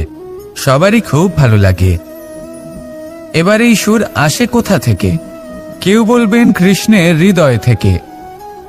সত্য কথা, এই সুর হৃদয় থেকে নির্গত হয় এবং প্রকট হয় এই বাঁশি থেকে। এই বাঁশিটাকে দেখুন, এই ছিদ্রগুলি দেখুন, প্রত্যেকটা সুর থেকে নিজস্ব একটা স্বর নির্গত হয়। এবার যে ব্যক্তি এই সমস্ত সুর এবং স্বর বুঝতে পারেন, এতে নিপুণ, তিনি এই বাঁশির দ্বারা যে সুর নির্গত করবেন তা তো মধুর অবশ্যই হবে। এবার জীবনের সাথেও কিছুটা এরকমই ঘটে। জীবনের কিছু নীতি থাকে, অর্থ, কুটুম্ব এবং আধ্যাত্মিক। যদি জীবনের প্রত্যেকটা মুহূর্ত সুখময় হয় এরকম আপনি চান, তাহলে এই তিনটি নীতিতে আপনাকে নিপুণ হতে হবে।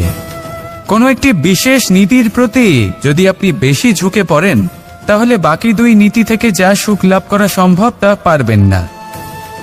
ধন অর্জন করতে হবে পরিবারের জন্য, পরিবারের সুখ মনের শান্তির জন্য, মনে শান্তির প্রয়োজন মনের শুদ্ধতার জন্য। যখন এই মন শুদ্ধ হবে, জীবন শুদ্ধ হবে, পবিত্র হবে, সুন্দর হবে এবং ভালোবেসে বলবে, রাধা রাধা।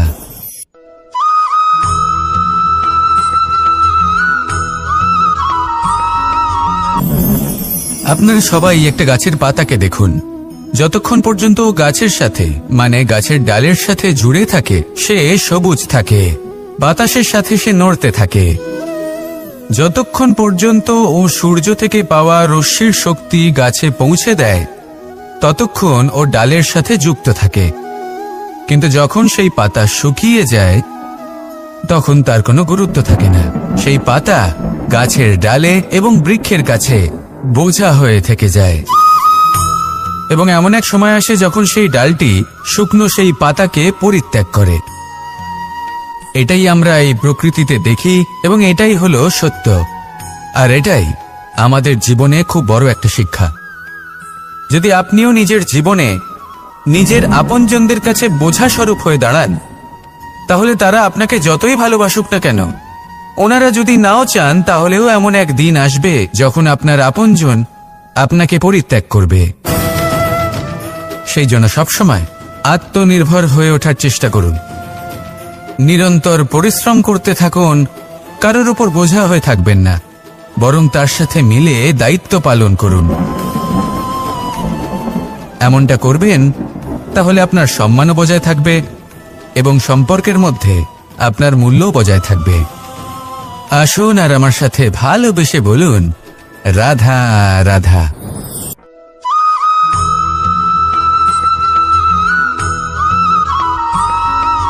এই শুকনো পাতাটিকে দেখুন, নিষ্প্রাণ হয়ে পড়েছে।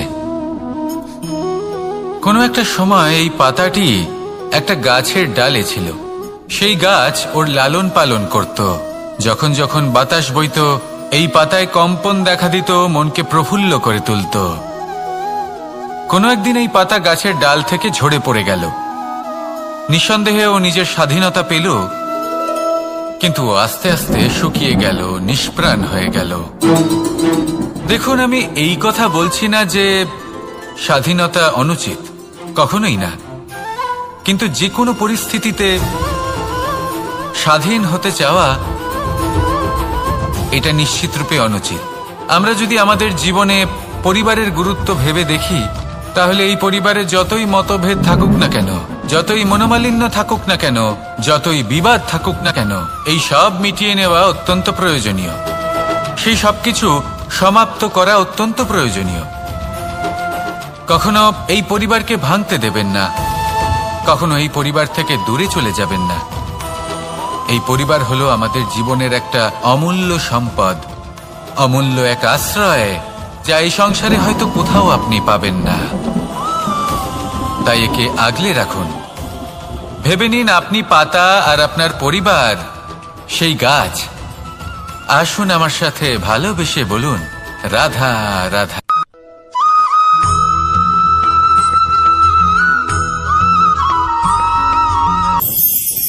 প্রেম আড়াই অক্ষর, মাত্র আড়াই অক্ষরের এই শব্দ প্রেম, এর মধ্যে ত্রিলোকের এবং সমগ্র ব্রহ্মাণ্ডের বীজ নিহিত আছে। এমন কি আছে যা এই প্রেম করতে পারে না? যেখানে শক্তি এবং বিদ্যা প্রয়োগ করে আপনি কিছুই করতে পারবেন না, সেটাও প্রেম দ্বারা অর্জন করা সম্ভব। প্রেম চাইলে পাথরেও ফুল ফোটাতে পারে। প্রেম চাইলে ন্যাড়া পাহাড়ের বুক চিরে নদীপথ তৈরি করতে পারে। চাইলে নিরক্ষর ব্যক্তিকে সংসারের শ্রেষ্ঠ জ্ঞানী করে তুলতে পারে। শুধুমাত্র এই প্রেমের জন্য সবার দুষ্ট কানাই ঘনশ্যাম হয়ে উঠেছিল। শুধুমাত্র এই প্রেমের টানেই ত্রিলোকের স্বামী দ্বারকাধীশ নির্ধন সুদামার পদসেবাও করেছিলেন। এই প্রেম হলো সংসারের সবথেকে বড় শক্তি। এই সংসারের আধার হলো প্রেম। এমন কিচ্ছু নেই যা এই প্রেমের পক্ষে সম্ভব নয়। যেখানে বিদ্যা এবং শক্তি সাহায্য করতে পারে না, সেখানে এই প্রেম আপনাকে জয়ী করে দিতে পারে। তাহলে আসুন আর আমার সাথে ভালোবেসে বলুন, রাধা রাধা।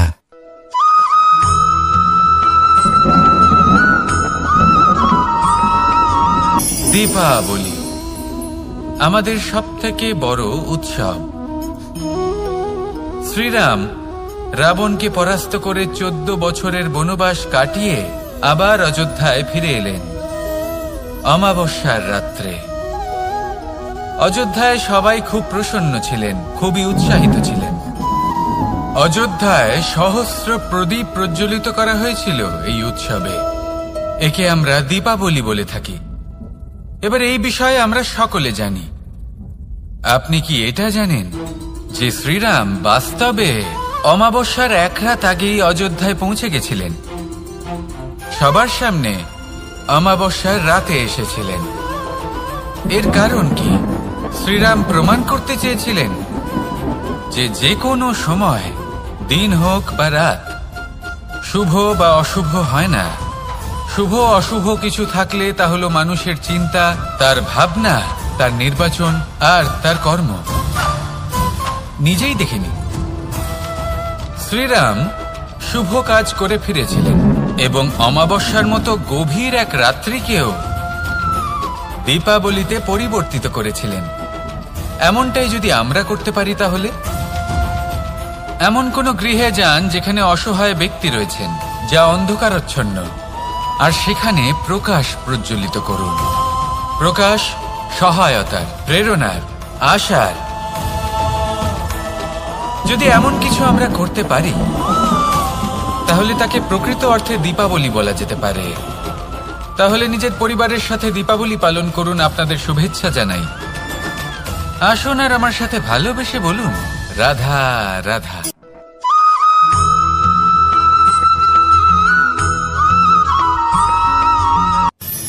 মানুষের এই জীবন, মানুষ জন্ম নেয়, একটা নির্দিষ্ট সময়ের পরে এই সংসার ত্যাগ করে চলেও যায়।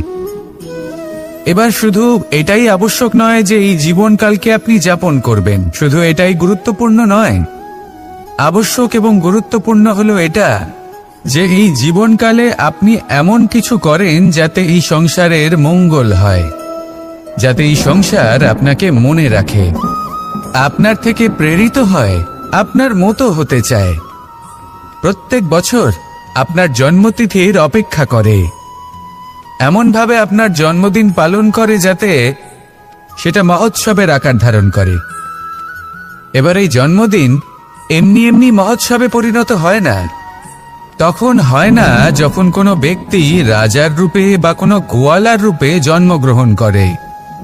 তখন পরিণত হয় যখন একজন মানুষ জন্মগ্রহণের পরে এই সংসারকে কোনো শিক্ষা দিয়ে যান, কিভাবে একজন মানুষ গোয়ালা থেকে রাজা হতে পারে, কিভাবে একজন মানুষ অসত্য থেকে সত্যের পথে চলতে শুরু করেন, অধর্ম থেকে ধর্মের পথে চালিত হতে পারেন, কিভাবে অন্ধকার থেকে প্রকাশের দিকে যেতে পারেন, কিভাবে নিজের আত্মাকে পরমাত্মার সাথে মিলিত করতে পারেন। তা সে রামনবমী হোক বা জন্মাষ্টমী হোক, তাদের জীবনের সাথে জড়িত প্রত্যেক মুহূর্ত একটা পরবের আকার ধারণ করে। তাহলে আপনিও এইভাবে নিজের জীবন যাপন করতে থাকুন। এই সংসারে শুধু ভালোবাসা বিতরণ করুন, কিছুটা এমন ভাবে বিতরণ করুন যাতে আপনি এই সংসার থেকে চলে যাওয়ার পরেও এই সংসারে আপনি শুধুই ভালোবাসা বিতরণ করতে পারেন। যদি আপনি এরকম করেন, সংসারকে প্রেরণা দেন, তাহলে আপনার জীবনও রাধা কৃষ্ণের প্রেমের মতোই অলৌকিক এবং দৈব হয়ে উঠবে। আসুন আর আমার সাথে ভালোবেসে বলুন, রাধা রাধা।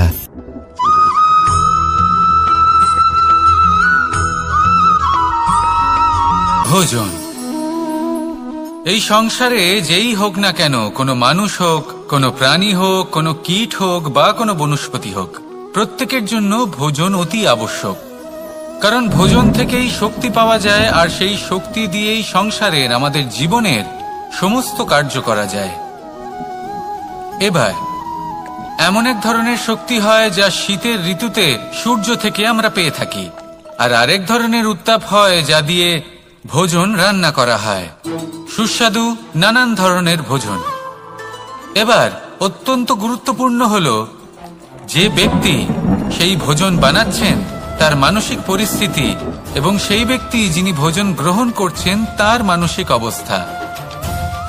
যখনই আপনি ভোজন বানাচ্ছেন তখন ভালোবাসার সাথে কাজটা করুন, ধন্যাত্মক ভাব নিয়ে, সৎ ভাবনার সাথে। কারণ আপনার এই মানসিক স্থিতি শক্তির আকারে সেই খাদ্যের সাথে মিলে মিশে যায়। আর যখনই আপনি ভোজন গ্রহণ করছেন তখন সদ্ভাবনার সাথে, প্রসন্নতার সাথে গ্রহণ করুন, ধন্যাত্মক ভাব নিয়ে। যদি আপনি প্রসন্নতার সাথে রান্না করেন, প্রসন্নতার সাথে খাদ্য গ্রহণ করেন, তাহলে আপনি প্রসন্নই থাকবেন, আর মন সুপ্রসন্ন হয়েই বলবে রাধা রাধা।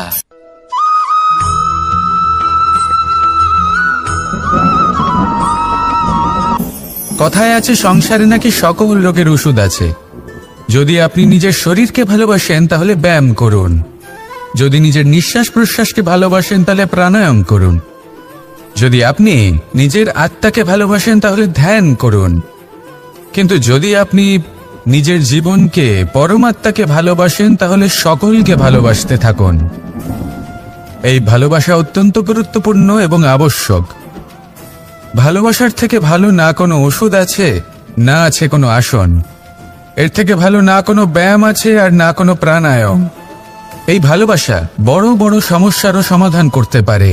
ভালোবাসা বড় বড় বিপদকে আপনার থেকে দূর করতে পারে। এই ভালোবাসাই আপনাকে জীবনে বাঁচতে শেখায়, কারণ ভালোবাসাই হলো জীবনের আসল সত্য। তাহলে আসুন আর আমার সাথে ভালোবেসে বলুন, রাধা রাধা।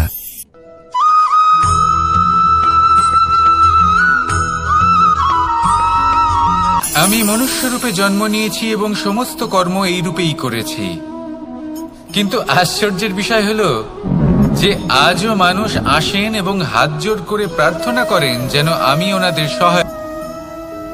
ঈশ্বর হলেন তিনি যিনি হলেন আপনার ইষ্ট। সেই জন্যই তো গুরু, মাতা, পিতা এনাদেরও ঈশ্বরই বলা হয়েছে।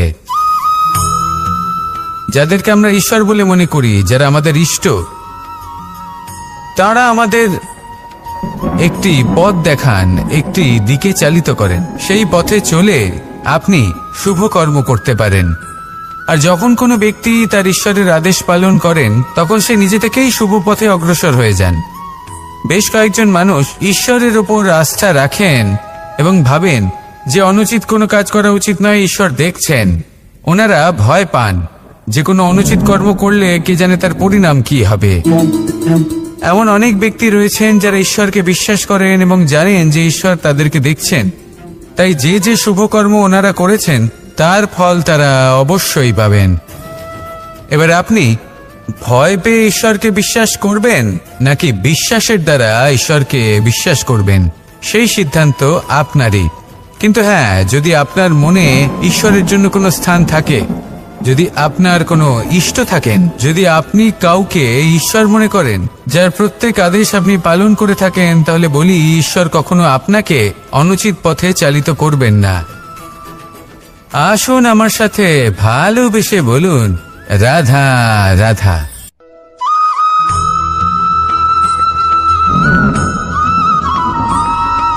মানুষ যখন এই সংসারে প্রবেশ করে, অর্থাৎ জন্মগ্রহণ করে, তখন নিশ্চিন্তে থাকে, আনন্দে থাকে। কিন্তু যেইমাত্র তার মধ্যে বোধশক্তি আসে, তখন সে চিন্তা করতে শুরু করে। চিন্তা ভবিষ্যতের, সেই সমস্ত বিষয় নিয়ে চিন্তা করে যা ওর হাতে নেই। তারপর বড় হয়, বিবাহ সম্পন্ন হয়, গৃহস্থ জীবন যাপন করে, তারপর আবার চিন্তায় মগ্ন হয়ে যায়। ভাবে, এই যে আমার পরিবার, আমি কি ঠিকমতো তার খেয়াল রাখতে পারছি? কাল যখন আমি এই সংসার থেকে চলে যাব, তখন আমার এই পরিবারের দেখাশোনা কে করবে? শেষ পর্যন্ত এই পরিবার তো আমারই উত্তরদায়িত্ব। যাক, আপনাকে একটা প্রশ্ন করি। এই সংসারে আসার পূর্বে আপনি কি এই প্রশ্ন করেছিলেন, এটা ভেবেছিলেন যে আমাকে ছাড়া এই সংসার কিভাবে চলবে? করেননি, তাই তো? তাই আপনার এটা নিয়ে দুশ্চিন্তা করার প্রয়োজন নেই যে আপনি যখন এই সংসার ত্যাগ করে চলে যাবেন তখন কি হবে। আপনি যখন ছিলেন না তখনও এই সংসার চলছিল, আপনি যখন এই সংসার ত্যাগ করবেন তখনও এই সংসার চলতে থাকবে। যদি কোনো বিষয়ের প্রভাব থাকে, তা হলো আপনার আজকের তথা বর্তমানের কর্ম। অর্থাৎ আজ আপনি কি করছেন, কার জন্য মঙ্গল করছেন, কাকে প্রেরণা দিচ্ছেন, কাকে সাহায্য করছেন, কোন উদাহরণ প্রস্তুত করছেন। আপনি এই সংসারে যে ছবি অঙ্কন করবেন, সংসার সেটাই মনে রাখবে। তাহলে শুধু সৎকর্ম করুন, মঙ্গল করতে থাকুন, আর আমার সাথে ভালোবেসে বলুন, রাধা রাধা।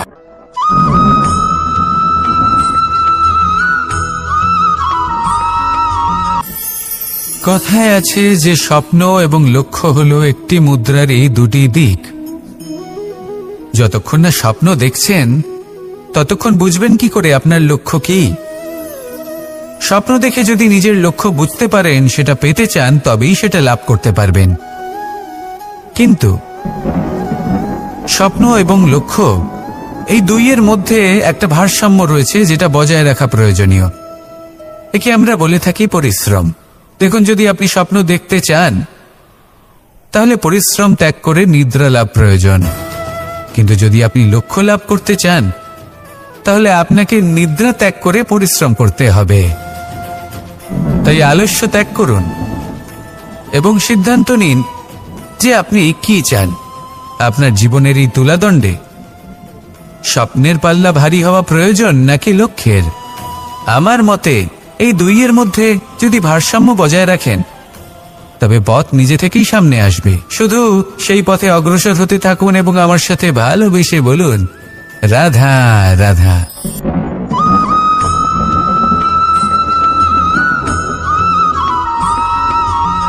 সংসারে আমাদের জীবনে যখন কোনো সুখ বা দুঃখ আসে, তার জন্য আমরা কাউকে না কাউকে অবশ্যই দায়ী করে থাকি, তাই না?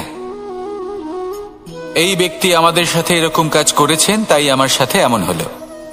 ওই ব্যক্তি যদি এমনটা না করতেন, তাহলে আজ আমি ওই স্থানে পৌঁছতে পারতাম। সবই আপনার দৃষ্টিভঙ্গির ওপর নির্ভরশীল। আর যদি আপনার দৃষ্টিভঙ্গি এমন হয়, তাহলে তা অনুচিত। সত্যি কথা বলতে, এই সংসারে ভিন্ন ভিন্ন ধরনের মানুষ আছে। এটা আপনার উপর নির্ভর করছে কিভাবে তাদের স্বাগত জানাবেন। একবার ভাবুন, আমি আমার দুটো হাত সামনে নিয়ে এলাম। দুটো মুঠো খুলে দিলাম। দুই প্রকারের মানুষ আসবেন, কিছু না কিছু দিয়ে যাবেন। এই মুঠো যদি আমি বন্ধ করে দিই, তাহলে না কেউ আমাকে কিছু দিতে পারবে, না আমার কিছু যাবে আসবে। নিশ্চয়ই বুঝতে পারছেন এই দুই ধরনের ব্যক্তি কারা এবং তারা কি দিয়ে যান। আমি যদি নিজের মুঠো খুলে দিই, তাহলে কিছু ভালো মানুষ আসবেন, আমাকে আনন্দ, সন্তুষ্টি, জ্ঞান প্রদান করে যাবেন, ভালো অভিজ্ঞতা দিয়ে যাবেন। কোনো খারাপ ব্যক্তি যদি আসেন, তাহলে তিনিও খারাপ অভিজ্ঞতা দেবেন, যার থেকে আমি শিক্ষা লাভ করব। এই সব কিছু আমি লাভ করতে পারি। মুঠো যদি বন্ধ করে রাখি, তাহলে আমি কিছুই পাবো না। দেখুন, এই সংসারে প্রত্যেকের জীবনে এইরকম। প্রত্যেকের জীবনে সবকিছুই আছে, ভালো খারাপ দুই মানুষই আছে। ভালো অভিজ্ঞতা আছে, খারাপ অভিজ্ঞতা আছে। নির্ভর করছে আপনার উপর যে আপনি কি করবেন। এনাদের স্বাগত কিভাবে জানাবেন, কার থেকে কি বুঝবেন, কি শিখতে পারবেন, আর কোন দৃষ্টিভঙ্গি নিয়ে অগ্রসর হবেন। এটাই নির্ধারণ করবে যে আপনার জীবন কেমন হবে। আসুন আমার সাথে ভালোবেসে বলুন, রাধা রাধা।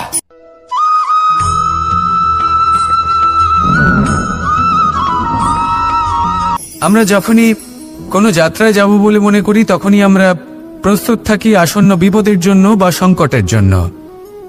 যেমন যদি আমাদের মনে হয় যে আজকের পরিবেশ খুব ঠান্ডা হবে, তাহলে আমরা গরম বস্ত্র ধারণ করি বা সেটাকে সাথে নিয়ে যাই। যদি মনে হয় যে বৃষ্টি হতে পারে বা বৃষ্টি হয়ে চলেছে, আমরা দেখছি, তাহলে আমরা একটা ছাতা সাথে নিয়ে নিই।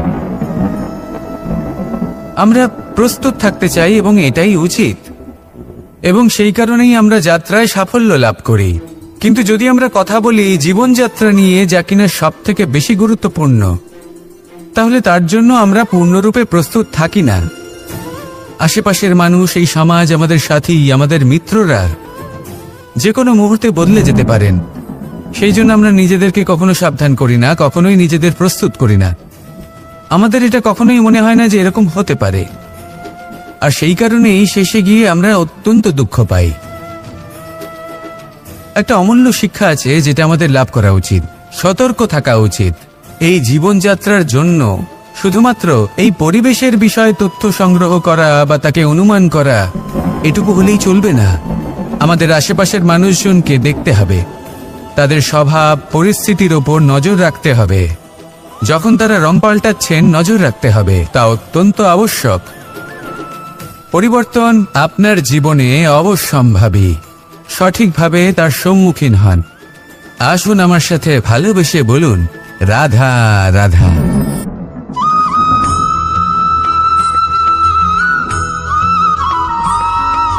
জীবনে যখন কোনো ব্যক্তি নিজের লক্ষ্য প্রাপ্তির জন্য নিরন্তর পরিশ্রম করতে থাকেন, চেষ্টা করতে থাকেন, তখন তিনি কষ্ট অনুভব করেন।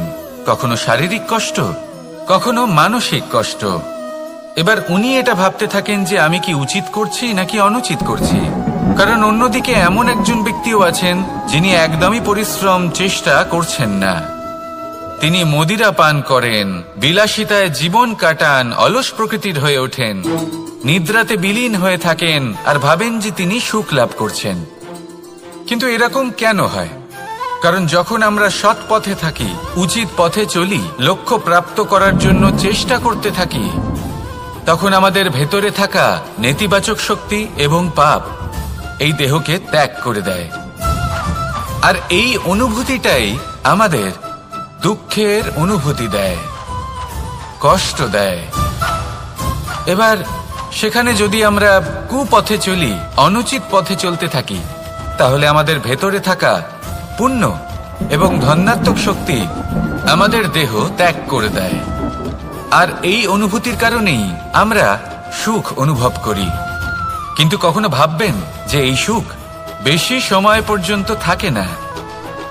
সেই জন্য সবসময় মনে রাখবেন, যদি আপনি জানেন যে এটাই আপনার লক্ষ্য, এটাই উচিত পথ, শুভ পথ, তাতে নিরন্তরভাবে এগিয়ে যেতে চেষ্টা করতে থাকুন। এই কষ্ট আপনাকে সুখের পরাকাষ্ঠায় কখন পৌঁছে দেবে তা আপনি জানতেই পারবেন না। আসুন আমার সাথে ভালোবেসে বলুন, রাধা রাধা।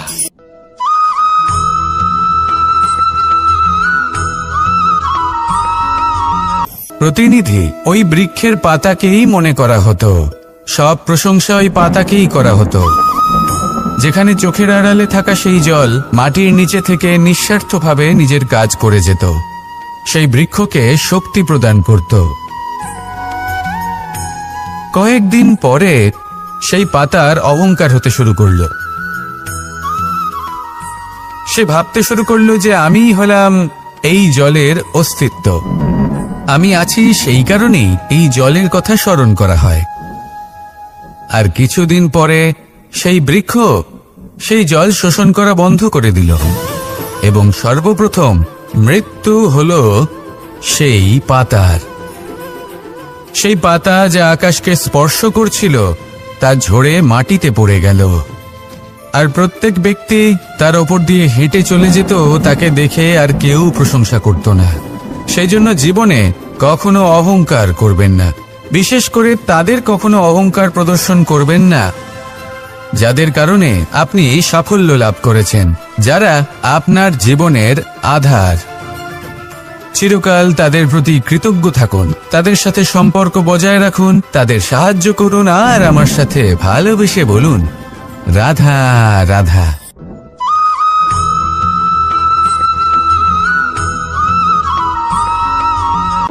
যখন আমরা হাঁটতে থাকি আর আমাদের পায়ে কাঁটা বিঁধে যায়, তখন মুখ দিয়ে আহ বেরিয়ে আসে, কান্না চলে আসে, আর অনেক সময় অভিশাপও বেরিয়ে আসে। কিন্তু আমরা কি কখনো এটা এইভাবে দেখেছি, এইভাবে ভেবেছি যে আমরা যে পথে চলেছি সেই পথে কাঁটা বিঁধেছে, নাকি আমরা সেই পথ নির্বাচন করেছি যাতে শুধুই কাঁটা রয়েছে? নাকি আমরা এভাবে ভেবে দেখেছি যে এই কাঁটা আমাদের কষ্ট দিতে এসেছে, নাকি এটা আমরাই বিছিয়ে রেখেছিলাম? সাবধান থাকা উচিত ছিল, কারণ কাঁটা বিঁধলে যন্ত্রণা হবে, চিৎকার করে ফেলতে পারি, মুখ থেকে অভিশাপও বেরিয়ে আসতে পারে। কিন্তু এই অভিশাপ শুধুমাত্র আমাদের তরফ থেকে অভিশাপ হয়, সামনের ব্যক্তিটির ওপরও নির্ভর করে। এবার সেই ব্যক্তি যদি এমন হয় যে ফুল আর কাঁটা এই দুই সমানভাবে গ্রহণ করতে পারে, তার কাছে অভিশাপও বরদানে পরিণত হয়। শেষ পর্যন্ত ব্যাপারটা দাঁড়ায় ভাবনা, চিন্তা, দৃষ্টিভঙ্গির ওপর। কারণ আপনার এই ভাবনাই সত্যি হয়ে সামনে আসে। সেই জন্য এই ভাবনা, চিন্তা, মানসিকতাকে গুরুত্ব সহকারে দেখবেন।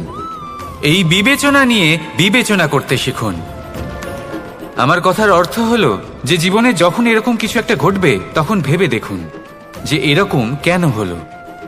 আপনি কি এমন কোনো কর্ম করেছিলেন যার কর্মফল এটা? এমন কোনো কাজ যা অনুচিত ছিল, অসত্য ছিল, যা অভদ্রতার কারণ ছিল? ভেবে দেখা প্রয়োজন। দেখুন, ইচ্ছে হলো আপনার যে আপনি কি করতে চান, ভাবনা আপনার, সত্য আপনার, জীবন আপনার, সিদ্ধান্ত আপনার। আসুন আর আমার সাথে ভালোবেসে বলুন, রাধা রাধা।